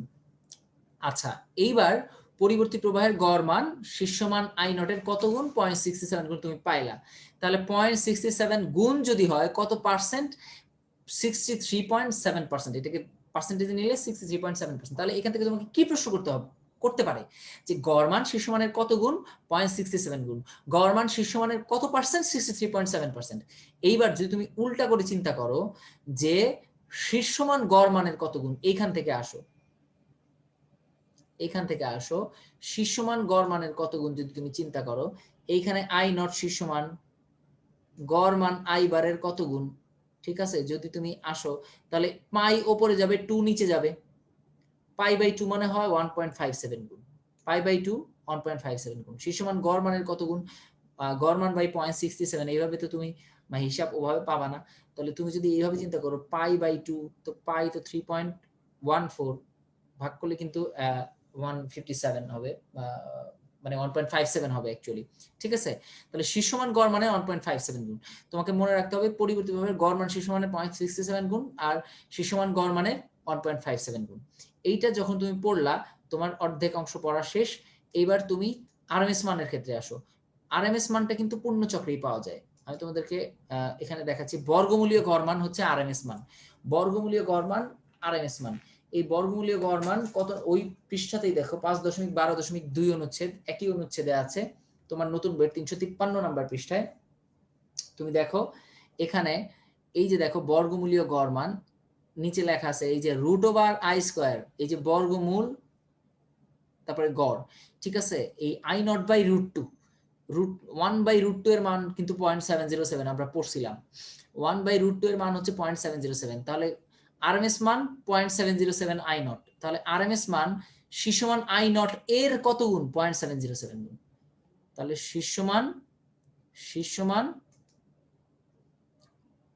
শীর্ষমানের কত গুণ? আরএমএস মান শীর্ষমানের কত গুণ? 0.707 গুণ। আর যদি বলে শীর্ষমান আরএমএস মানের কত গুণ, তাহলে তুমি দেখো এই √2 এক্ষেত্রে উপরে চলে যাবে। তাহলে শীর্ষমান i0 আরএমএস মানের কত গুণ যদি বলে, তখন হবে √2 গুণ। তাহলে এখানে তুমি একটা লাইন লেখো, এটা এখানে লেখা নাই, যেটা এখানে লেখা নাই সেটা তুমি লেখো। এখানে লেখা আছে যে বর্গমূলীয় গড় মান শীর্ষমানের 0.707 গুণ বা 70.7%। তুমি উল্টা করে যদি বলো যে শীর্ষমান, আমি এখানে লিখে দিচ্ছি,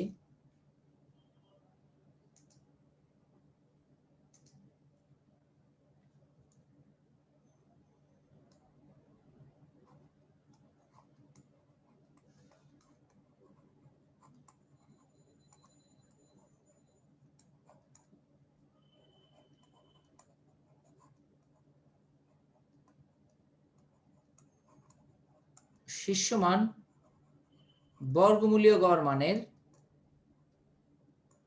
√2 গুণ বা 1.414 গুণ।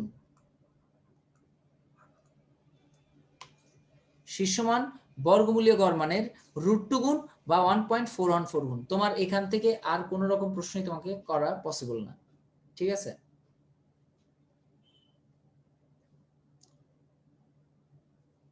তোমরা এটা লিখে নাও প্লিজ। আচ্ছা, কারো বুঝতে তো কোনো সমস্যা হচ্ছে না? Is everything okay?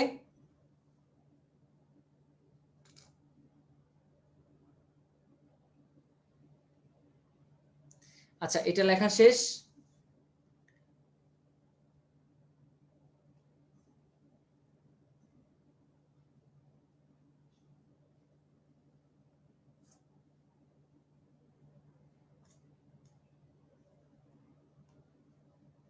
আচ্ছা, থ্যাংক ইউ।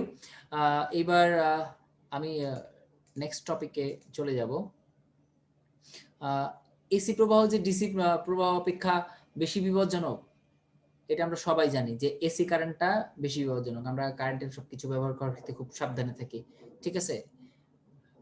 কিন্তু আমরা যখন একটা ধরো আগে যেরকম ছিল যে আমরা একটা ক্যাসেট প্লেয়ার বা এগুলো যখন চালাইতাম, তখন কিন্তু সাথে নিয়ে পকেটে নিয়ে করতাম, আমাদের ওইরকম সময়, ঠিক আছে, আরো অনেক আগে।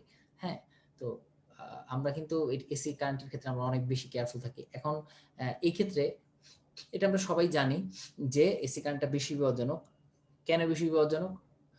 সেটা কিন্তু ওই যে আরএমএস সমান 1/√2 i0 এই সমীকরণ থেকে কিন্তু আমরা পাই। যেখানে তোমার একটা কথা আমরা কিন্তু সবাই জানি যে বাসা বাড়িতে যে কারেন্ট সরবরাহ করা হয়, এটা আমি ক্লাস নোটের মানে তোমাদের যেই কম্পেনিয়ন বুক সেটা ক্লাস নোটের অংশ থেকে তুলে নিছি। প্রথম লাইনটা এখন দেখো না, দ্বিতীয় লাইনটা দেখো। বাসা বাড়িতে যে কারেন্ট সরবরাহ করা হয় তার কম্পাঙ্ক কিন্তু 50 হার্জ।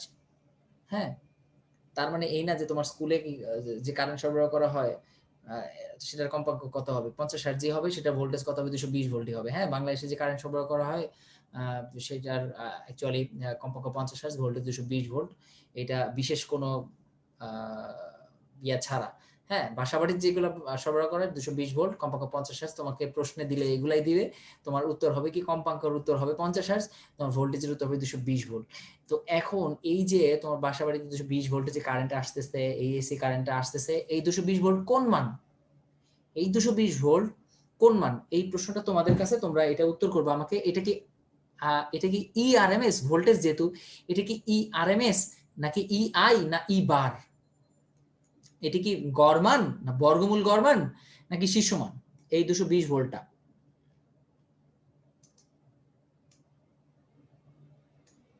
কোনটা?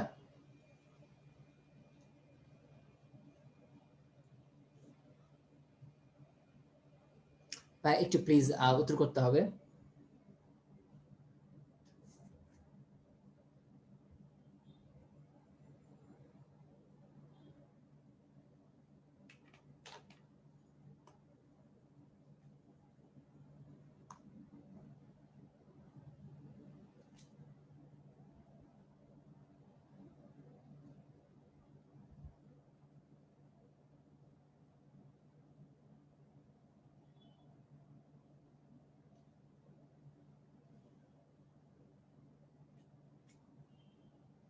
আচ্ছা, এটা উত্তর করছে ইআরএমএস। হ্যাঁ, তোমরা সবাই রাইট আনসার করেছো এখানে যারাই উত্তর করছো। আমি এবার তোমার সামনে আগাচ্ছি। তাহলে 220 ভোল্ট যদি ইআরএমএস হয়, তোমরা সবসময় এই জিনিসটা মাথায় রাখবা যে শীর্ষমান বা বিস্তার সবসময় বর্গমূলীয় গড় মান এটার চেয়ে বেশি হয়, ঠিক আছে? আর বর্গমূলীয় গড় মান তো গড় মানের চেয়ে অবশ্যই বেশি। আমরা এটা এখান থেকেই ধারণা পাই।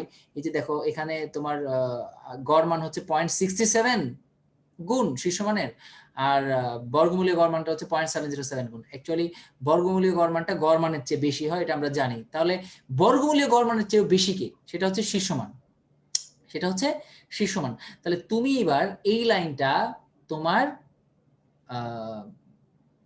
বইয়ে একটু তুলে নাও কষ্ট করে।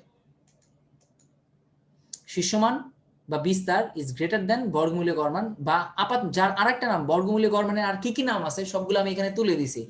বর্গমূলীয় গড় মান বা আরএমএস মান, এখানে আই আরএমএস, এটা হচ্ছে আরএমএস।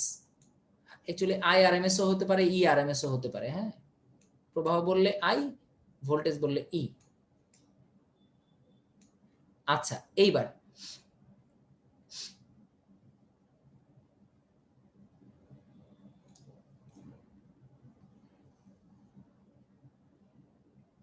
লিখে নিছো সবাই?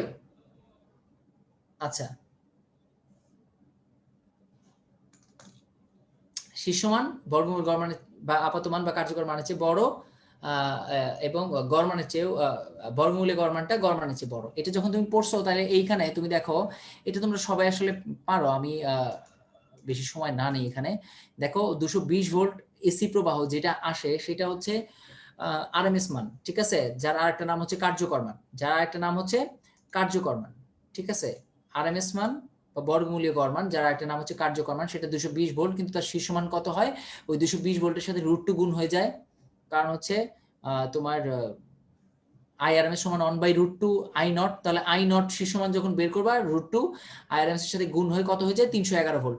তার মানে 220 ভোল্ট যদি তুমি ডিসি শক খাও, তুমি 220 ভোল্টেই খাবা।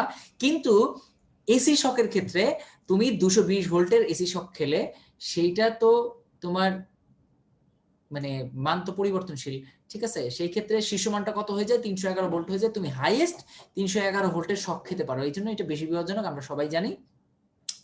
এটার পরে আমি চলে আসবো হচ্ছে তোমার সামনে, এখানে কিছু বাদ আছে না। এবারে তোমার কার্যকর তড়িৎ প্রবাহ। শোনো, কার্যকর তড়িৎ প্রবাহ কিন্তু আমি বলছিলাম ওই যে বর্গমূলীয় গড় মান, বর্গমূলীয় গড় মান এইখানেই কিন্তু আবার অবলিক দিয়ে লেখা ছিল কার্যকর তড়িৎ প্রবাহ, কার্যকর মান, সরি কার্যকর মান। এখন বর্গমূলীয় গড় মান আর এক নাম কার্যকর মান, এখানে আমি দিছিলাম এই জন্যই মূলত, কারণ কার্যকর তড়িৎ প্রবাহ বলতে বুঝায় আরএমএস মান, কার্যকর ভোল্টেজ বলতে বুঝায় আরএমএস মান। ভিআরএমএস আইআরএমএস কে যথাক্রমে কার্যকর ভোল্টেজ এবং কার্যকর প্রবাহ বলে। এটা কোথায় আছে আমি তোমাকে বলতেছি। নতুন এডিশনের বই যদি তুমি কিনে থাকো, সেক্ষেত্রে এটা আছে হচ্ছে 356 নম্বর পৃষ্ঠায় 5.13 অনুচ্ছেদ। অন্যান্য বইয়েরও 5.13 অনুচ্ছেদই আছে। 5.13 অনুচ্ছেদটা সবাই খুঁজো, তাহলে পেয়ে যাবা। কার্যকর তড়িৎ প্রবাহে আসো তুমি 357 নম্বর পৃষ্ঠা, একদম নতুন এডিশনের বইয়ের, মানে কার্যকর তড়িৎ প্রবাহ শিরোনামটা যেখানে আছে তার পরের পৃষ্ঠার ঠিক উপরের দিকে দেখো, চিত্রের পাশে ইকুয়েশন চিত্রের পাশে একটা বক্স আছে, যে পরের পেজের চিত্রের পাশে ভিআরএমএস আইআরএমএস কে যথাক্রমে কার্যকর ভোল্টেজ এবং কার্যকর প্রবাহ বলে। এসি ভোল্টমিটার বা অ্যামিটার যে পার্ট দেয় সেটা আরএমএস মান। মানে তুমি আরেকটা জিনিসও জানলা যে অ্যামিটার বা ভোল্টমিটার, এসি যেটা অ্যামিটার ভোল্টমিটার সেটা যে পার্ট দেয় সেটা অ্যাকচুয়ালি আরএমএস মান। ওকে, এখন এখানে দেখো আমি কিছু সমীকরণ মার্ক করে রাখছি। কেন মার্ক করে রাখছি? এটার গুরুত্ব আছে। কেন? কারণ হচ্ছে এই যে দেখো এখানে তোমার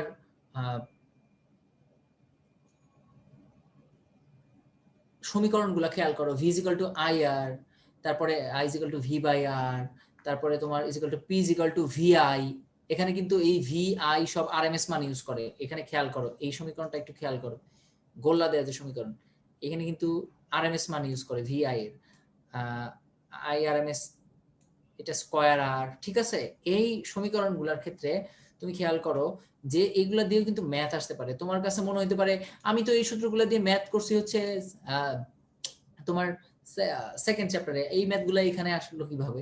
এটা আসতে পারে। তোমাকে বলতে পারে যে একটা এরকম একটা রোধযুক্ত বর্তনী আছে, এটার ক্ষেত্রে ভোল্টেজ এত, প্রবাহ এত এবং ভোল্টেজ এত, এই রোধ যুক্ত করা হলে সেক্ষেত্রে প্রবাহ কত হবে, ঠিক আছে? এভাবে বলতে পারে। তোমাকে একদম ডিরেক্ট সূত্র দিয়ে ম্যাথ করে দিবা, কোনো ঝামেলা নাই। তবে একটা কথা, তোমাকে যখন এই যে বর্তনীর ক্ষমতা বের করতে বলবে, তখন ধরো তোমাকে ভিআরএমএস দিয়ে দিছে, আই আরএমএস দেয়া নাই, আই নট দেয়া আছে, আই নট মানে শীর্ষমান দেয়া আছে, তোমাকে আই আরএমএস বের করে নিতে হবে। আমার কথাটা কি বুঝতে পারতেছো? আমি কি জটিল করে বলতেছি? ধরো তোমাকে ক্ষমতা বের করতে বললো, তোমাকে ভিআরএমএস দিয়ে দিছে আর আই নট দিয়ে দিছে, সেক্ষেত্রে তোমাকে আই আরএমএস বের করে নিতে হবে। কিভাবে? 0.707 দিয়ে আই নট কে গুণ দিলেই আরএমএস পাওয়া যায়, এটা আমরা জানি, কারণ আই আরএমএস সমান 0.707 আই নট, ঠিক আছে? আচ্ছা, এগুলা আমরা অনুশীলনীর ম্যাথেও ওগুলা পাবো, আমরা সেই ম্যাথগুলো প্র্যাকটিস করব বাসায় গিয়ে।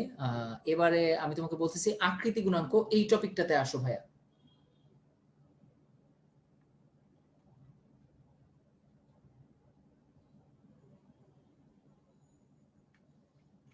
আচ্ছা, এইবার শোনো, আকৃতি গুণাঙ্ক এই টপিকটাতে আসো। এটা একটি ইম্পর্টেন্ট টপিক, এটা থেকে মেডিকেলে প্রশ্ন আসছে 357 নম্বর পৃষ্ঠা, অর্থাৎ তোমার বইয়ের একদম লাস্ট টপিক এটা। আকৃতি গুণাঙ্ক কি জিনিস? তুমি দুইটা মান পড়ছো, একটা বর্গমূলীয় গড় মান, একটা শুধু গড় মান।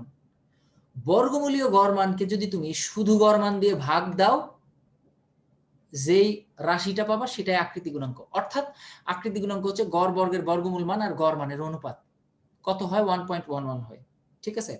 আচ্ছা, এইবার আকৃতি গুণাঙ্কের মান যে তুমি পেলে, এইটা এই আকৃতি গুণাঙ্ক কি নির্দেশ করে? এইটা পরিবর্তী প্রবাহ বা তড়িৎচালক শক্তি তরঙ্গ আকার নির্দেশ করে। কি নির্দেশ করে?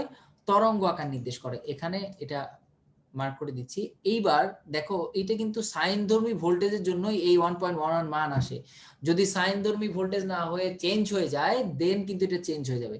কিন্তু আকৃতি গুণাঙ্ক যদি বলা হয়, সেটার মান 1.11ই তোমাকে দিবে, কারণ অন্য সাইনধর্মী ভোল্টেজ ছাড়া অন্য কোনো কিছু দিয়ে তোমাকে দিবে না। চেঞ্জটা কোথায় হবে এবার আমি তোমাকে বলতেছি। আকৃতি গুণাঙ্ক বলতে যেটা বোঝায় সেটা ডিসি প্রবাহের জন্যই হয়, কারণ এই গড় বর্গের বর্গমূল মান, গড় মান, এগুলো তুমি কোন প্রবাহের জন্য পাবা? এসির জন্য পাবা না, সরি আমি একটু ভুল বলে ফেললাম, এগুলো এসি প্রবাহের জন্য হয়। হ্যাঁ, গড় বর্গের বর্গমূল মান যেমন আমরা এই পরিবর্তী বা এসি প্রবাহের জন্য পাই, গড় মান যেমন আমরা এসি প্রবাহের জন্য পাই, তেমনি আকৃতি গুণাঙ্ক অ্যাকচুয়ালি আমরা এসি প্রবাহের জন্যই পাই। যেমন আমি যদি এই গড় বর্গের বর্গমূল মান তোমার 0.707 আই নট আর গড় মান 0.637 আই নট, আমি যদি একটা 0.707 কে 0.67 দিয়ে ভাগ দেই, আই নট তো কাটাকাটি গেল, তাইলে এটা 1.11 আসে। এটা কিন্তু এসি প্রবাহের জন্য। এই আকৃতি গুণাঙ্ক বলতে অবিসংবাদিত ভাবে কোন প্রবাহের জন্য এই 1.11 আসে? এটা এসি প্রবাহের জন্যই অবিসংবাদিত ভাবে আকৃতি গুণাঙ্কের মান। কিন্তু তোমাকে যদি বলে ডিসি প্রবাহের জন্য আকৃতি গুণাঙ্কের মান কত, সেটা কত হবে? ডিসির ক্ষেত্রে তো গড় বর্গের বর্গমূল মান, গড় মান এগুলো তুমি পাবা না। ডিসির ক্ষেত্রে মান সবসময় একই হবে, দুইটা মানকে যদি কাটাকাটি করো সেটা কত হবে? 1 হবে। তাহলে যদি তোমাকে বলে, আমি একটু ফ্রেশ করে লিখি, যদি তোমাকে বলে যে ডিসি প্রবাহের আকৃতি গুণাঙ্ক, তাহলে কি হবে? ডিসি প্রবাহের আকৃতি গুণাঙ্ক যদি বলে, তাহলে ডিসি প্রবাহের আকৃতি গুণাঙ্ক বললে কত হবে 1। তখন তোমাকে উল্লেখ করেই দিবে যে ডিসি প্রবাহের আকৃতি গুণাঙ্ক কত, তুমি বলো ডিসি প্রবাহের আকৃতি গুণাঙ্ক কত। উল্লেখ থাকলে সেটা হবে 1, আর যদি উল্লেখ না থাকে আকৃতি গুণাঙ্ক কত সেটা 1.11, সেটা এসি কেই বোঝায়। আমি মনে হয় তোমাদেরকে ক্লিয়ার করতে পারছি বিষয়টা। আচ্ছা, এই পয়েন্টগুলো ক্লাস নোট অর্থাৎ কম্পেনিয়ন বুকে থাকা ক্লাস নোট অংশে আমি তুলে দিয়েছি, সেখান থেকে আমি কিছু অংশ তুলে নিয়েছি। এখানে দেখো আকৃতি গুণাঙ্ক, গড় বর্গের বর্গমূল মান আর গড় মানের অনুপাত, মান হয় 1.11, কিন্তু ডিসি বললে হয় 1, আর এটা পরিবর্তী প্রবাহ আর তড়িৎচালক শক্তির তরঙ্গ আকার নির্দেশ করে। তাহলে আমাদের আলোচনামূলক যে ক্লাস ছিল সেটা শেষ। এবার আমাদের ম্যাথ রিলেটেড আলোচনা হবে। তার আগে একটু বলি, পুরো চ্যাপ্টারের আবিষ্কার বা এই সংক্রান্ত কথাবার্তা এখানে তুলে দেওয়া আছে। আবিষ্কার করেন ফ্যারাডে 1831 সাল, আর তড়িৎ চুম্বক ক্রিয়া ওয়েস্টের 1819 সাল, এটা আমরা জানি। ফ্যারাডের আবেশিক সূত্রাবলী আবিষ্কারের একই সাল 1831-এ, দুইটা সূত্র এটা আমরা জানি। আর দ্বিতীয় সূত্রের রূপ দেন নিউম্যান, এই জন্য এটাকে নিউম্যানের সূত্র বলে, এগুলো আমরা জানি। জাস্ট ওই ক্লাস নোট অংশ থেকে এখানে তুলে নেওয়া। হ্যাঁ, কম্পেনিয়ন বুকে পাবা এটা। আচ্ছা, এটার পরে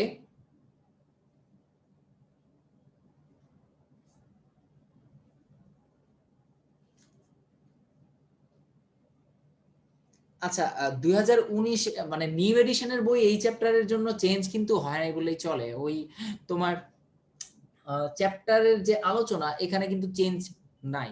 হ্যাঁ, আমি খুঁজে পাই নাই। তোমার ওই অনুশীলনীর এমসিকিউতে তোমার 5-7টা অ্যাড হয়েছে, আর তোমার সারসংক্ষেপটা একটু মিলিয়ে দেখতে হবে। এছাড়া সারসংক্ষেপে খুব একটা চেঞ্জ হওয়ার কথা না। হ্যাঁ, অনুশীলনী এমসিকিউ 5-6টা একটু চেঞ্জ হয়েছে, এটা আমি খেয়াল করলাম। এখন 86টা ছিল, এখন 90+। আচ্ছা, এখন আসো আমরা, সরি এখন ব্ল্যাঙ্ক পেজ, সবাই ভয় পেও না, কিছু পড়া আছে এখানে। এখন এই চ্যাপ্টারের সংজ্ঞা, একটা সংজ্ঞা আছে, এটা ইম্পর্টেন্ট, এটার একক ইম্পর্টেন্ট, এটা থেকে পরীক্ষায় প্রশ্ন আসে। তোমাকে খেয়াল রাখতে হবে যে চৌম্বক ফ্লাক্স কাকে বলে। ফ্লাক্স একটা তল, সেটার ক্ষেত্রফল এবং তলের লম্ব বরাবর চৌম্বক ক্ষেত্রের উপাংশের গুণফলকে বলে চৌম্বক ফ্লাক্স। আর ফ্লাক্সের একক হচ্ছে টেসলা মিটার স্কয়ার, এটার আরেক নাম হচ্ছে ওয়েবার। এখন তোমাকে যে জিনিসটা খেয়াল করতে হবে, তলের ক্ষেত্রফল এবং তোমার এই ফ্লাক্স, আমরা জানি ফ্লাক্স ফাই ইকুয়াল টু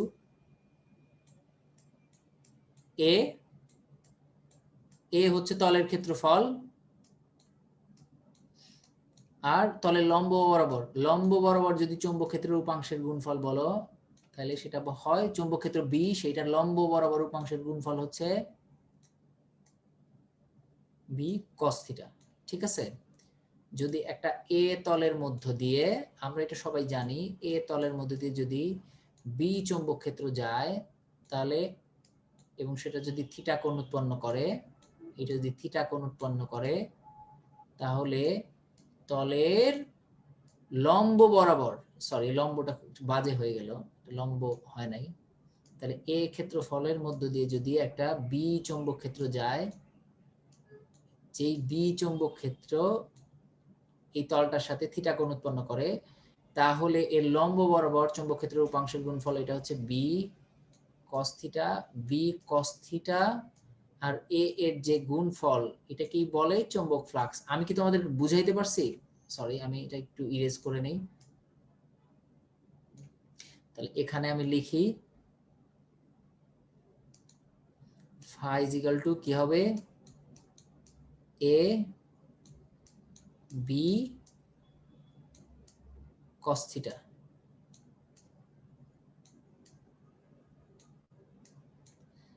আচ্ছা, লম্ব বরাবর উপাংশের গুণফল, তার মানে কোনটাকে তোমার খেয়াল করতে হবে।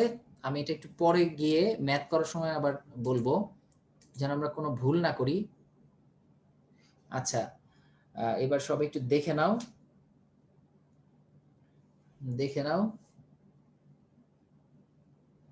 এই শোনো, বই এই স্যারদের নাম নিয়ে এরকম ভাবে বলা কিন্তু আমাদের একদম উচিত না। আর আরেকটা কথা হচ্ছে যে বই শোনো, মেডিকেল অ্যাডমিশন টেস্ট ফিজিক্স থেকে যদি কেউ 20টা মার্কস পেতে চাও, 90% টাইমে প্রশ্ন হয়েছে ইসাক স্যারের বই থেকে। আল্লাহর রাস্তে অবশ্যই তোমার ইসাক স্যারের বই থাকতে হবে, ঠিক আছে।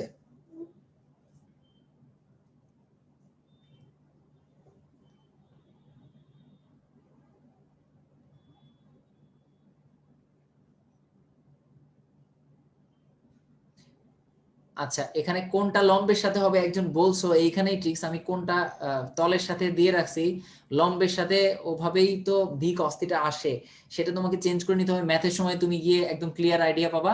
আমি সামনে আগাচ্ছি। চৌম্বক ফ্লাক্সের পুরাতন একক ছিল ম্যাক্সওয়েল, সেটা সমান 1 গাউস সেন্টিমিটার স্কয়ার বা 10⁻8 ওয়েবার। হ্যাঁ, এখন গাণিতিক উদাহরণে আসো। গাণিতিক উদাহরণ এখানে দেখো, এই যে এই ম্যাথটা থেকেই শুরু। দেখো 0.5 মিটার স্কয়ার ক্ষেত্রফল বিশিষ্ট একটি তল 4 × 10⁻5 টেসলা সুষম চৌম্বক ক্ষেত্রের সাথে 30 ডিগ্রি কোণ উৎপন্ন করে। তাহলে চৌম্বক ক্ষেত্রের সাথে তলের কোণ হচ্ছে 30 ডিগ্রি। ঠিক আছে, তোমাকে দেখো এই যে এই কোণটা তলের অভিলম্বের সাথে এটা বের করে নিতে হবে। ঠিক আছে, এই যে ভাইয়া, এই যে এইখানে ভাইয়া কোনটা পারপেন্ডিকুলারের সাথেই আমরা এই যে বের করে নিব 90 - 30 ডিগ্রি দিয়ে এই 60 ডিগ্রি বের করে নিতে হবে ভাইয়া।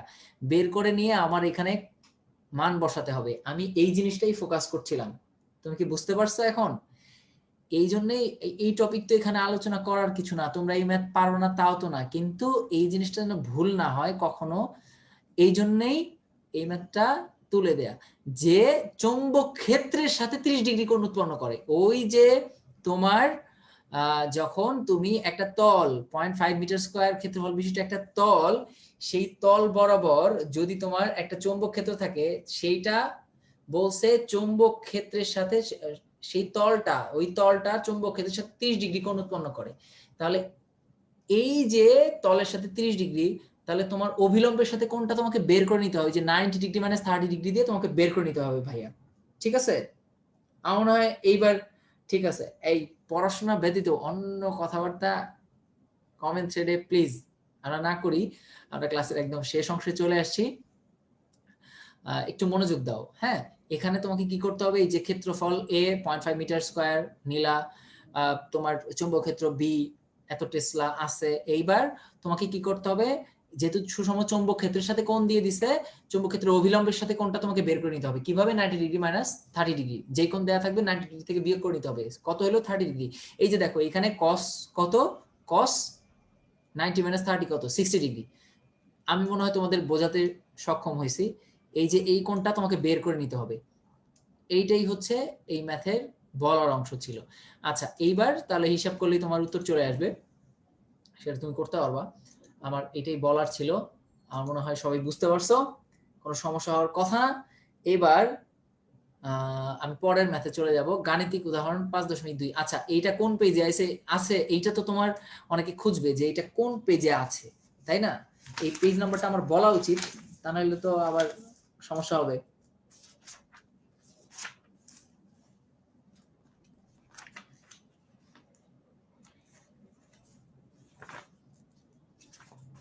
এই ম্যাথ তোমার বইয়েরই ম্যাথ।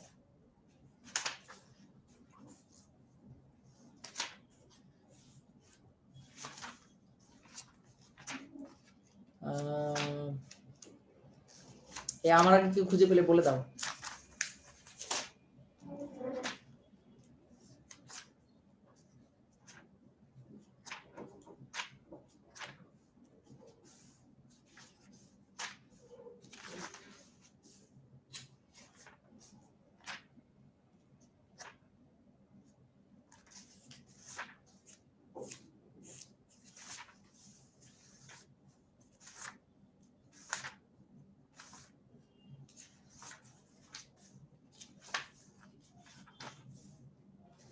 আর এটা যদি খুঁজে নাও পাও, তপন স্যারের বইয়ের প্রথম যেই গাণিতিক উদাহরণ 1 নাম্বার, সেটা যদি তুমি দেখো তাহলে তুমি এই ম্যাথটাই পাবা, এরকম ম্যাথটাই পাবা, ওখানে আছে। ঠিক আছে, তপন স্যারের গাণিতিক উদাহরণ শুরুতেই আছে, একদম শুরুতেই।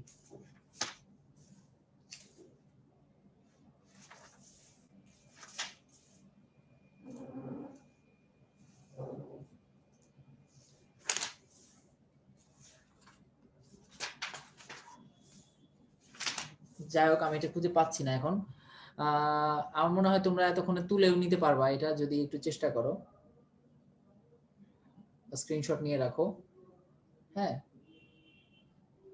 হ্যাঁ, আমি এটা খুঁজে পাচ্ছি না।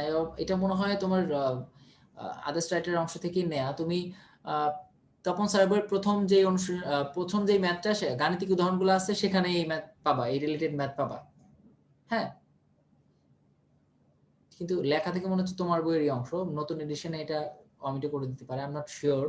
তোমরা একটু খুঁজে দেখবা, না পেলে অবশ্যই এটা ক্যালকুলেটর ছাড়া কিভাবে করব, মাইট দিও তোমাকে। এটা কেন তুমি করতে পারো না বলো? 0.5 মানে কত? হাফ। হাফের সাথে তুমি 4 পাশের 4 গুণ করো, হাফের সাথে 0.5 মানে হাফ না? এগুলো তোমার জানা থাকতে হবে কিন্তু। 0.5 মানে তো হাফ, হাফ পাশে 4 গুণ করো তাহলে হয় 2। দাঁড়াও, 0.5 তো হাফ, হাফ চান 2, তাহলে এখন তুমি দেখো এটাকে একটু অন্যভাবে বলছে তোমাকে। 2 × 10⁻5 এইখান থেকে এক কাজ করছে, এখান থেকে তোমার এখান থেকে 4 5 যদি এখানে তোমার 10⁻5 আছে, তো এটা একটা 10 তোমাকে এখানে নিয়ে নিছে, নিয়ে যেটা করছে ওই 10টাকে রেখে দিছে। এখানের হিসাবটা একটু মডিফাই করা, তুমি একটু মডিফাই করে এই হিসাবটা এখানে তুলে দিছে। তুমি একটু মানে ক্যালকুলেটরের সাথে এটার কোনো রিলেশন নাই। এখন তোমার অ্যাকচুয়ালি এটা হয় তোমার 0.5 × 4 যদি হয়, তার মানে তোমার 5/10 নিচে 2। তুমি যদি এভাবেও করো তাহলে 2 × 10⁻5, সেটাকে একটু মডিফাই করে এখানে 10⁻6 লিখছে আর কি। হ্যাঁ, কিন্তু 2 × 10⁻5 তুমি যদি এখানে 10⁻6 নাও, তার মানে তোমার উপরে 10 নিচে 10 দিয়ে তুমি যদি হিসাব করো, তাহলে এখানে হিসাবে আমার মনে হয় একটু ঝামেলা আছে, তুমি একটু দেখবা। কিন্তু এই ম্যাথের উত্তর হিসাব অনুযায়ী তুমি যেরকম ভাবে করবা তাই হবে, ঠিক আছে? ও অ্যাকচুয়ালি আমার এখানে একটু কাজ আছে। এখানে হচ্ছে তোমার পাশে তো cos 60°, cos 60° এর মান কত তুমি এবার বলো। এই এই সংখ্যা 2 × 10⁻5 এইটুকুই, তো cos 60° এর মান তুমি যদি এখানে বসাও, cos 60 তুমি হাফ বসাও, তাহলে এটা কি হয় সেটা তোমার, তাইলে তোমার এই মানটা আসে 10⁻6 চলে আসে। তোমার এই মানটাকে যেটা করতে হবে, তোমার এই cos 60° এর মান, sin 60° এর মান, এই মানগুলোকে তোমার মনে রাখতে হবে।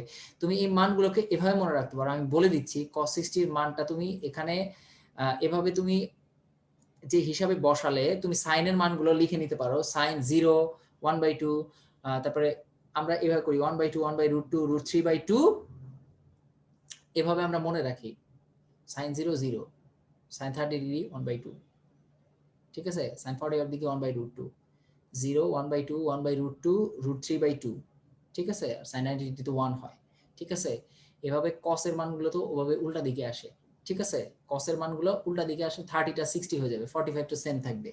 আর tan এর মানগুলো হচ্ছে 0, আমি বলে দিচ্ছি 0, 1/√3, 1, √3 অসংজ্ঞায়িত। তুমি 0, 30, 60, 0, 30, 45, 60, 90 tan এর মানগুলো লিখে রাখতে পারো। 0, 0, 0, tan এর মানগুলো আমি বলতেছি, tan এর মানগুলো লেখো। tan এর মানগুলো দিয়ে দেওয়ার সম্ভাবনা কম, তারপর তুমি লিখে রাখো 0, 1/√3, 0, 1/√3, 1, √3 অসংজ্ঞায়িত, ঠিক আছে? তাহলে এখানে তোমার এই ম্যাথগুলোর ক্ষেত্রে মানগুলো যদি তুমি বসাও, ঠিক আছে, তাহলেই উত্তর চলে আসবে। তুমি পরের যেই ম্যাথটা এটাই চলে যাও।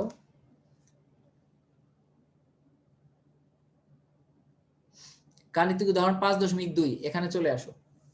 গাণিতিক উদাহরণ 5.2,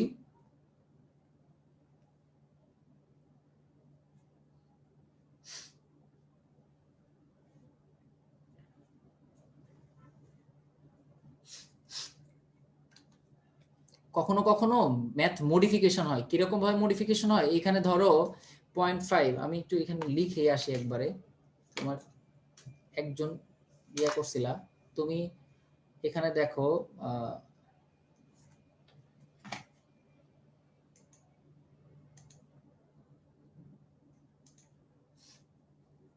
এখানে এই যে 0.5 আর 4 যদি 2 হয়, 2 × 10⁻5 থাকে না, 2 × 10⁻5 থাকে।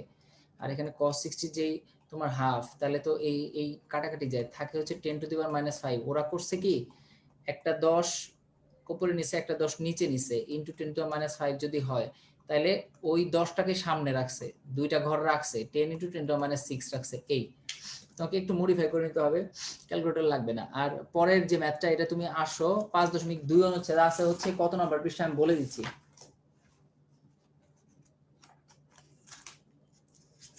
5.2 গাণিতিক উদাহরণ 5.2।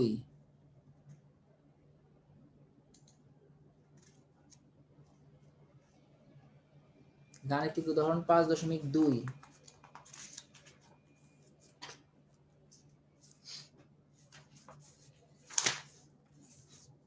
এখানে 343 নম্বর পৃষ্ঠা দেখো, নতুন বইয়ের হচ্ছে 343 নম্বর পৃষ্ঠা।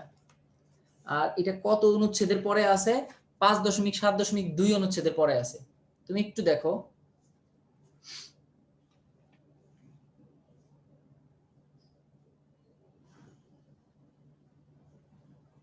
আচ্ছা ওকে, আজান হয়ে গেছে, আমি সামনে যেতে রিকোয়েস্ট করতেছে অনেকে। ওকে আমি আগাচ্ছি, ওয়েট একটু, তোমরা ধৈর্য ধরো। একটা কুণ্ডলী 1.015 সেকেন্ড সময়ে তড়িৎ প্রবাহ 0.01 এ থেকে 0.5 এ তে পরিবর্তিত হওয়ার দরুন ওই কুণ্ডলীতে 10 ভোল্ট তড়িৎচালক শক্তি আবিষ্ট হয়। কুণ্ডলীটির শকের আবেশাঙ্ক কত? এখানে দেখো সময় দেয়া আছে, প্রবাহের পরিবর্তন দেয়া আছে, আর হচ্ছে ভোল্টেজ দেয়া আছে। শোনো এগুলো ডিরেক্ট সূত্রের ম্যাথ। এই ম্যাথগুলো করার ক্ষেত্রে তোমাকে জাস্ট এই ইকুয়েশনটা জানলেই চলে। প্রথমে হচ্ছে এই যে প্রবাহের পরিবর্তনটা একটু বিয়োগ করে নিতে হয়, যেটা এখানে আছে দেখো, এই যে ডিআই, এটা তোমাকে বিয়োগ করে নিতে হয়। তাহলে 0.5 থেকে 0.1 বাদ দিলে থাকে 0.4। এইবার তোমাকে যেটা করতে হবে, এবার তোমাকে মানগুলো জাস্ট বসাইতে হবে। আমরা জানি ই সমান এল ডিআই বাই ডিটি, তোমাকে বের করতে বলছে শকে আবেশ গুণাঙ্ক এল, এল বের করতে বলছে, এল ইকুয়াল টু হোয়াট। তাহলে এল যদি তুমি বের করতে চাও তাহলে ই সমান এল ডিআই বাই ডিটি, তাহলে এল তুমি এক পাশে রাখো, তাহলে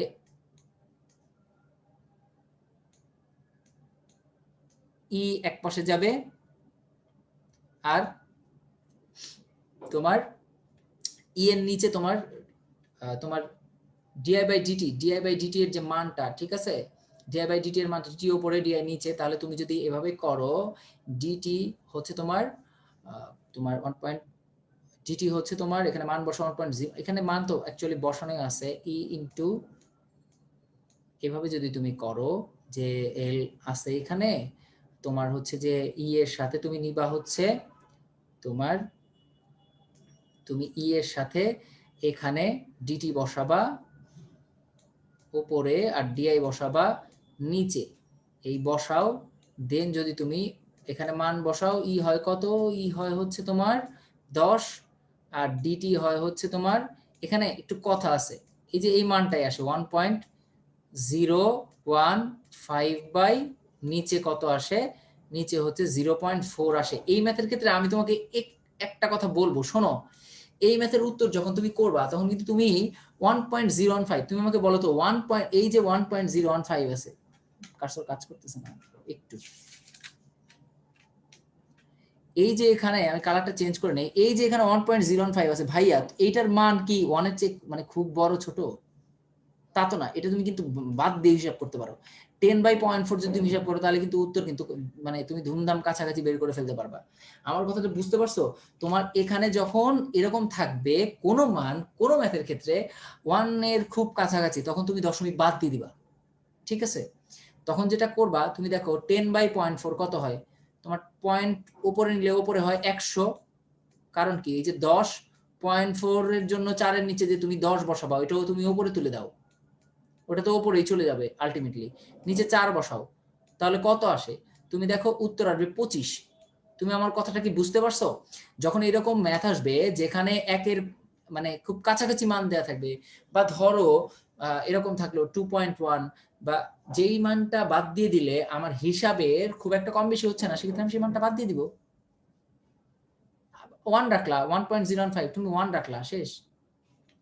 10/0.4 হিসাব করলে 25 আসবে, ঠিক আছে? এখন এই ম্যাথ যেরকম একইভাবে তুমি পরের ম্যাথটা করতে পারো, ঠিক আছে? আচ্ছা এই ম্যাথের পরে তুমি যাও পরের ম্যাথটা, পরের ম্যাথে তুমি যদি দেখো এই যে একই রকম ভাবে তুমি এই ম্যাথের ক্ষেত্রে যদি তুমি চিন্তা করো যে কিভাবে কি করবা, জাস্ট 6 থেকে 1 বাদ দিতে হবে, 5 থাকবে ডিআই, তুমি E=mdi/dt, তোমাকে এখানে পারস্পরিক আবেশ গুণক বের করতে বলছে, তোমাকে পারস্পরিক আবেশ গুণক বের করতে বলে, এটা কি হবে m, এটা হবে m, তাহলে m হোয়াট, তাই তো m হোয়াট, এটা যখন তুমি বের করবা তখন কি হবে, তখন হচ্ছে তোমার এই সমীকরণ থেকে তুমি এমটাকে এক পাশে রাখবা, বাকি অন্য পাশে নিয়ে যাবা এবং মানগুলা বসায় দিবা। মানগুলা বসাইলে কি হয়, এই যে তোমার এখানে যেটা হয়েছে তোমার ই তো 5, তো এম যখন তুমি বসাবা ওপাশে 5 5 তো কাটাকাটি হয়ে গেছে, 0.505 আছে, এটা আরো সহজ ম্যাথ, এটার হিসাব আরো সহজ। এগুলো জাস্ট ডিরেক্ট সূত্রের ম্যাথ, তোমাকে প্র্যাকটিস করতে হবে, দেখানোর কিছু নাই। ম্যাথ এইটার ক্ষেত্রে বলার আছে, এইটার ক্ষেত্রে 100 পাক বিশিষ্ট একটা কুণ্ডলী 4 অ্যাম্পিয়ার তড়িৎ প্রবাহ চালালে 0.02 ওয়েবার চৌম্বক ফ্লাক্স উৎপন্ন হয়, কুণ্ডলীর সক্রিয় আবেশ গুণাঙ্ক নির্ণয় করো। ভাই এখন আসো, আচ্ছা একটু ফাস্ট, ওকে ফাইন। এখানে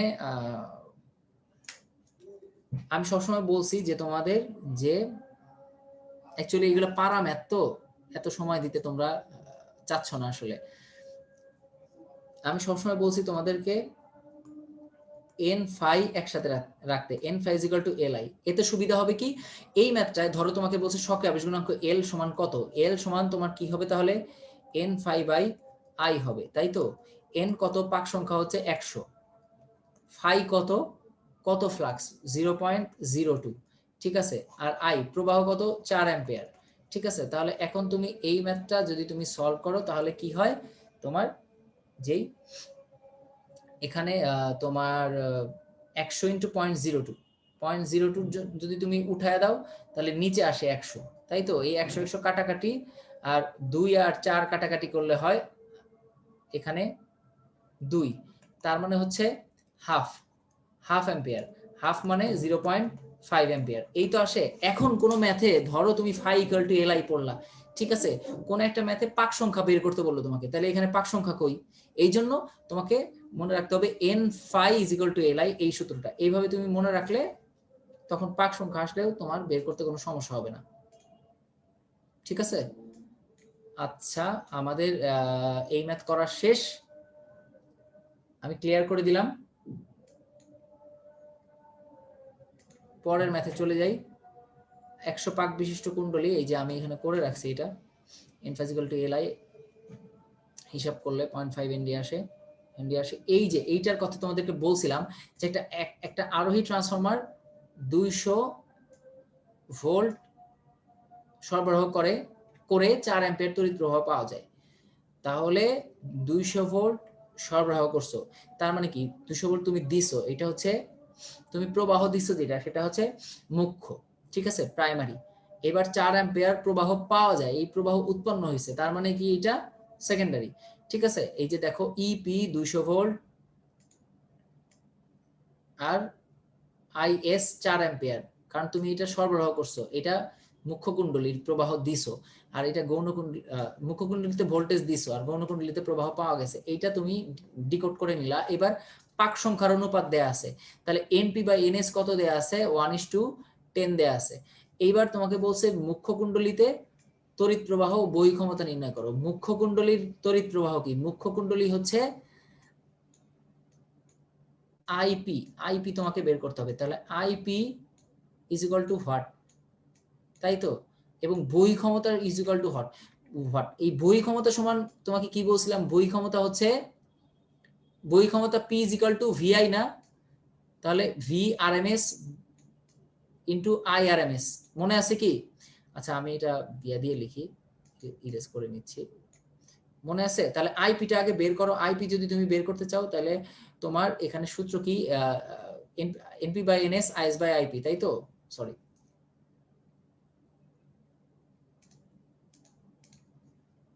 তাহলে এখানে সূত্র হচ্ছে তোমার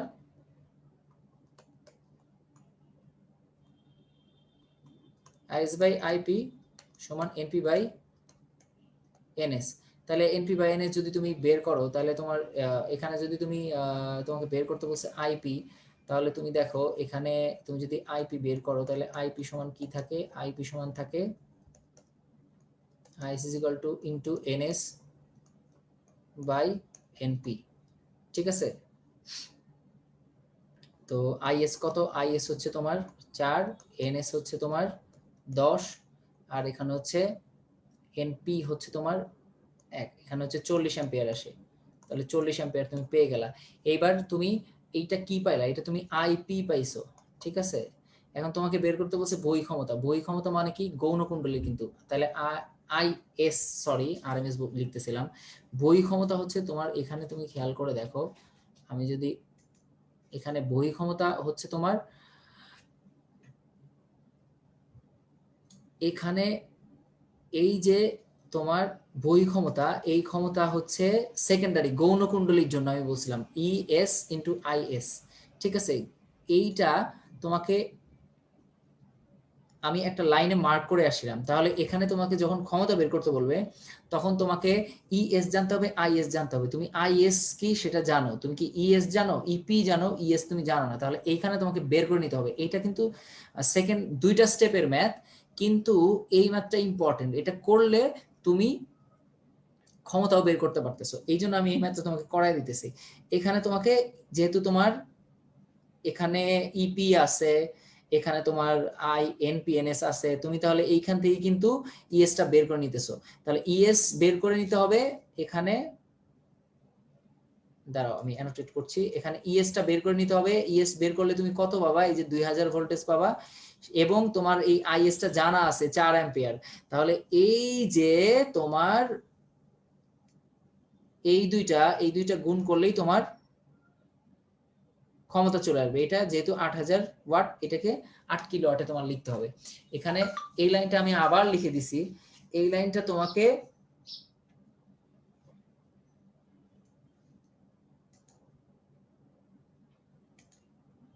আবার লিখে দিছি যে গৌণকুণ্ডলীর ওয়াট মাত্রাই ট্রান্সফরমারের বহি ক্ষমতা নির্দেশ করে। গৌণকুণ্ডলীর ওয়াট মাত্রাই ট্রান্সফরমারের বহি ক্ষমতা নির্দেশ করে, অর্থাৎ গৌণকুণ্ডলীর তোমার তড়িৎচালক শক্তি বা ভোল্টেজ এবং প্রবাহের গুণফল তোমার ট্রান্সফরমারের বহি ক্ষমতা নির্দেশ করে। আচ্ছা, এইবার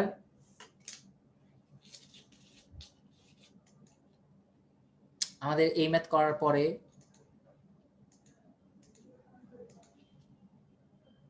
একটা আর দুইটা ম্যাথ আছে, এই অংশটা একটু দেখতে হবে। দেখো এই অংশের একটা অংশ আমি করাবো, একটা বর্তনীর প্রবাহ মাত্রা শীর্ষমান 20 অ্যাম্পিয়ার, কম্পাঙ্ক 50 হার্টজ। এইটাই মনোযোগ দিতে হবে, আগের গুলা তোমার বইয়ে আছে সব তুমি করতে পারবা। হ্যাঁ, এই অংশটা একটু দেখতে হবে।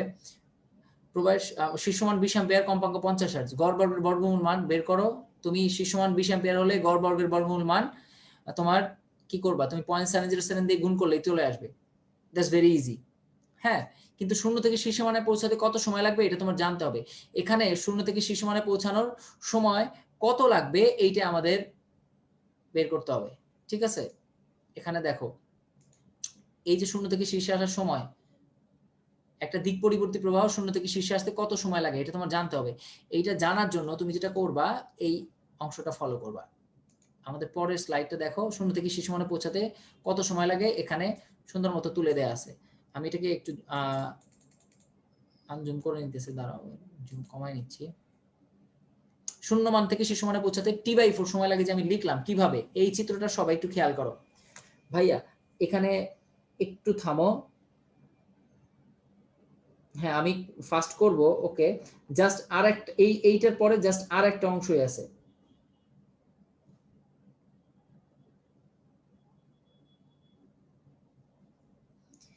আচ্ছা, এই অংশটা একটু দেখো, আমাদের ক্লাসের আর 5 মিনিটও নাই, একটু একটু ধৈর্য ধারণ করে অপেক্ষা করো প্লিজ। শোনো, এই যে শূন্য মান একটা দিক পরিবর্তী প্রবাহ, শূন্য মান, ঝগড়া করো না, আমি আমি অবশ্যই ফাস্ট করব। হ্যাঁ, এই যে দেখো দিক পরিবর্তী প্রবাহ, এই যে শূন্য মান, এইটা থেকে এই শীর্ষ মানে পৌঁছাতে কত সময় লাগে। আমি পুরা সাইকেলটা যদি চিন্তা করি, এই পুরা সাইকেলটা হচ্ছে টি সময় লাগে, পুরা সাইকেলটা কি সময় লাগে, টি সময়। এইবার এর অর্ধেক যদি তুমি চিন্তা করো, তাহলে হচ্ছে T/2 সময় লাগে। এই টি এর অর্ধেক T/2, তার মানে এই শূন্য থেকে এই শূন্যে আসতে কত সময় লাগে, T/2 সময় লাগে। এইবার তুমি যদি এটা চিন্তা করো, তার অর্ধেক আসতে কত সময় লাগে, এই T/2 অর্ধেক কত হয়, T/2 কে 2 দিয়ে ভাগ করো, T/4 হয়। এখন এইটা যদি শূন্য মান হয়, এই মানটা হচ্ছে সর্বোচ্চ মান, শীর্ষ মান বা বিস্তার। এই শূন্য থেকে শীর্ষে আসার সময় কত? t/4। শূন্য থেকে শীর্ষে আসার সময় কত? t/4। শূন্য থেকে শীর্ষে আসার সময় কত? t/4। আমার মনে হয় ক্লিয়ার সবাই। এইবার কি কি প্রশ্ন আসতে পারে আমি একবার বলে যাচ্ছি। শূন্য থেকে শীর্ষে আসতে যদি t/4 সময় লাগে, শীর্ষ থেকে শূন্যে নামতে কত সময় লাগবে বলো? শীর্ষ থেকে শূন্যে নামতেও t/4 সময় লাগবে। এইবার শূন্য থেকে শীর্ষে আসলো বা শীর্ষ থেকে শূন্যে নামলো, শূন্য থেকে শীর্ষে আসলো বা শীর্ষ থেকে শূন্যে নামলো, যদি t/4 সময় লাগে, শূন্য থেকে শূন্যে আসতে কত সময় লাগে? শূন্য থেকে শূন্যে আসতে কত সময় লাগে? t/2 সময় লাগে।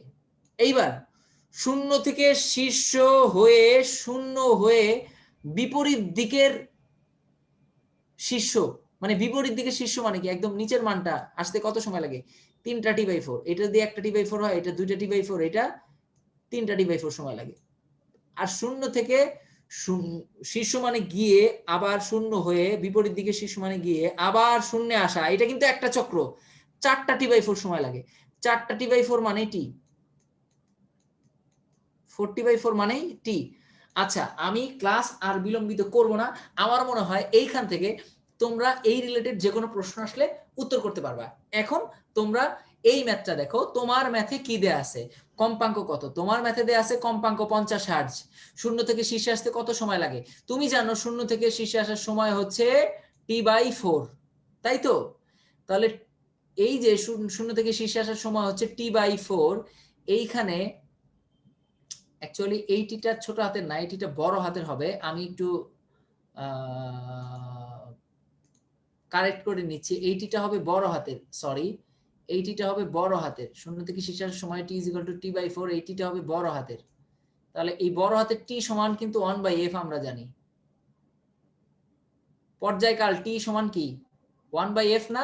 এখন দেখো সবাই, পর্যায়কাল টি সমান 1/f। এইটা যদি তুমি এখানে বসাও, তাহলে 1/f যদি বসাও, নিচে আরো 4 আছে, 4 এর সাথে কম্পাঙ্ক f 50 হার্জ, যেখানে বসাও 1/4 × 200, এই যে 1/200, এই দুইটা শূন্য উপরে নিলে 10⁻², দুইটা শূন্য উপরে নিলে 10⁻², থাকে কত? হাফ। হাফ মানে 0.5, 0.5 × 10⁻²। এইটাকে যদি তুমি দশমিক এক ঘর সরাও, তাহলে 10⁻⁻1 ঘর বাড়বে। ঠিক আছে, তাহলে 0.5 × 10⁻² কত হয়? 5 × 10⁻3। তোমার উত্তর 5 × 10⁻3 সেকেন্ড। ঠিক আছে, আমি মনে হয় এটার ক্ষেত্রে যথেষ্ট ফাস্ট ছিলাম এবং তোমরা বুঝতে পারছো। আচ্ছা, এইবারে দুই দল মিলে ঝগড়া করো না। এইবারে এই ম্যাচটা জাস্ট দেখো, কিচ্ছু করতে হবে না, জাস্ট তুমি দেখো, তোমাকে অগ্রিম থ্যাঙ্কস। ঠিক আছে, তুমি জাস্ট দেখো, এখানে দেখো এই ম্যাথটার ক্ষেত্রে কি কি তোমাকে জিজ্ঞেস করতে পারে, সব দেয়া আছে এই ম্যাথে। i = 50 sin 628t, এই ম্যাথটা কোন জায়গাটায় আছে তোমাদের কিন্তু অলরেডি জানার কথা। এটা চ্যাপ্টারের একদম শেষের দিকে, বর্গমূলীয় গড় মান শীর্ষ মান, এই অংশটাতে আছে। গাণিতিক উদাহরণ 5.5, 355 নম্বর পৃষ্ঠা। এখানে ছিল ফার্স্ট ম্যাথ, এখানে ছিল হচ্ছে ফার্স্ট ম্যাথটা, সেটা আমরা অলরেডি উত্তর করে ফেলছি 5 × 10⁻³ সেকেন্ড। এইবার 3 নাম্বার ম্যাথটা আছে, একটা দিক পরিবর্তিত তড়িৎ প্রবাহের সমীকরণ হচ্ছে 50 sin 628t, i = 50 sin 628t। এইটা হলে তড়িৎ প্রবাহের শীর্ষমান কত, কৌণিক কম্পাঙ্ক কত, কম্পাঙ্ক কত, মূল গড় বর্গের মান নির্ণয় মান কত। ঠিক আছে, এইভাবে তোমাকে জিজ্ঞেস করতে পারে। তুমি এইটার ক্ষেত্রে যেটা করবা, কি কি কোনটা ইমপ্লাই করে সেটা আমি এখানে লিখে রাখছি। দেখো, এই সমীকরণ থেকে তুমি যদি কোনো প্রশ্ন দেয়, তুমি প্রথমে যেটা করবা সেটা হচ্ছে এই মূল সমীকরণের সাথে তুমি তুলনা করবা। i = I0 sin ωt। I0 কার জায়গায়? 50 কার জায়গায় আছে? I0, তার মানে শীর্ষ মান হচ্ছে 50 অ্যাম্পিয়ার। আর ওমেগার জায়গায় কি আছে? 628। তাহলে কৌণিক কম্পাঙ্ক, এটা হচ্ছে ওমেগাটা হচ্ছে কৌণিক কম্পাঙ্ক। ওমেগা হচ্ছে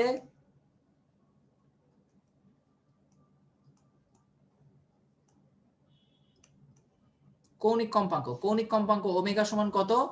628। ঠিক আছে, রেডিয়ান পার সেকেন্ড। এইবার বা যে একক দাও, এখানে তোমার এটার পরে আর কি জিজ্ঞেস করতে পারে? বলতে পারে যে শীর্ষমান অলরেডি বের করছি, কৌণিক কম্পাঙ্ক এখানে ছিল না, জিজ্ঞেস করতে পারে, তোমাকে বলে দিছি। এবার বলতে পারে কম্পাঙ্ক কত। এখন ওমেগা যদি 628 হয়, ওমেগা মানে তুমি কি জানো? ওমেগা মানে তুমি জানো হচ্ছে, ওমেগা হচ্ছে 2πf, 2πf হচ্ছে 628। তাহলে f = 628/2π, 2π না লিখে 2 ইন্টু 3.14 লিখলাম। এই 314 দুগুণে 628 না, দশমিক উঠায় দাও, ওপরে 100। ঠিক আছে, 314 দুগুণে 628, 2 2 কাটাকাটি থাকে কত, 100। এফ হচ্ছে 100 হার্টজ। ঠিক আছে,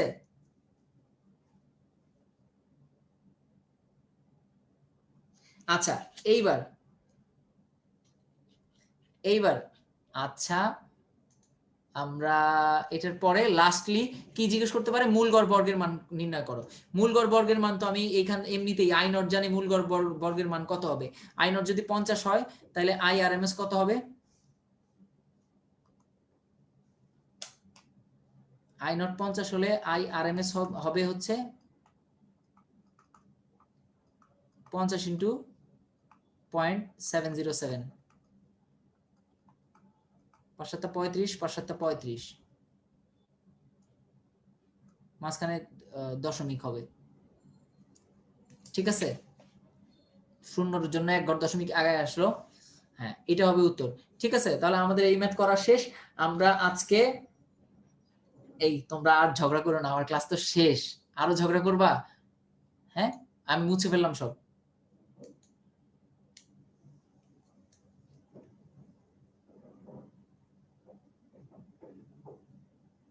আচ্ছা, অল ডান। এখন আসো, সবাইকে অসংখ্য ধন্যবাদ মনোযোগ দিয়ে ক্লাস করার জন্য। এখন আরেকটা কথা বলি, শোনো শোনো, কথা হচ্ছে যে এই চ্যাপ্টারে তোমার আরো কিছু সমস্যা হতে পারে। সমস্যা থাকলে বা ক্লাসের বুঝতেও কোনো সমস্যা হতে পারে, হ্যাঁ, কারো কারো কোনো সমস্যা থেকে যেতেও পারে। তো আমি যেটা বলবো সেটা হচ্ছে এই থ্রেডে তোমরা এখানে কমেন্ট করতে পারো, আর হচ্ছে তোমরা তোমাদের চ্যাপ্টার সাবজেক্ট ওয়াইজ যে থ্রেড আছে সেখানে গিয়েও তোমরা কমেন্ট করতে পারো। হ্যাঁ, তাহলে আমি সেখানে তোমাদের এই আনসারগুলো দিব। আশা করি সবাই বুঝতে পারছো আজকের যেই টপিকগুলো আলোচনা করা হলো। সবাই মনোযোগ দিয়ে পড়াশোনা করবা, সবার সর্বাঙ্গীন সুস্থতা মঙ্গল কামনা করতেছি। এবার ঝগড়া শেষ, নামাজে যাও। আল্লাহ হাফেজ, আসসালামু আলাইকুম।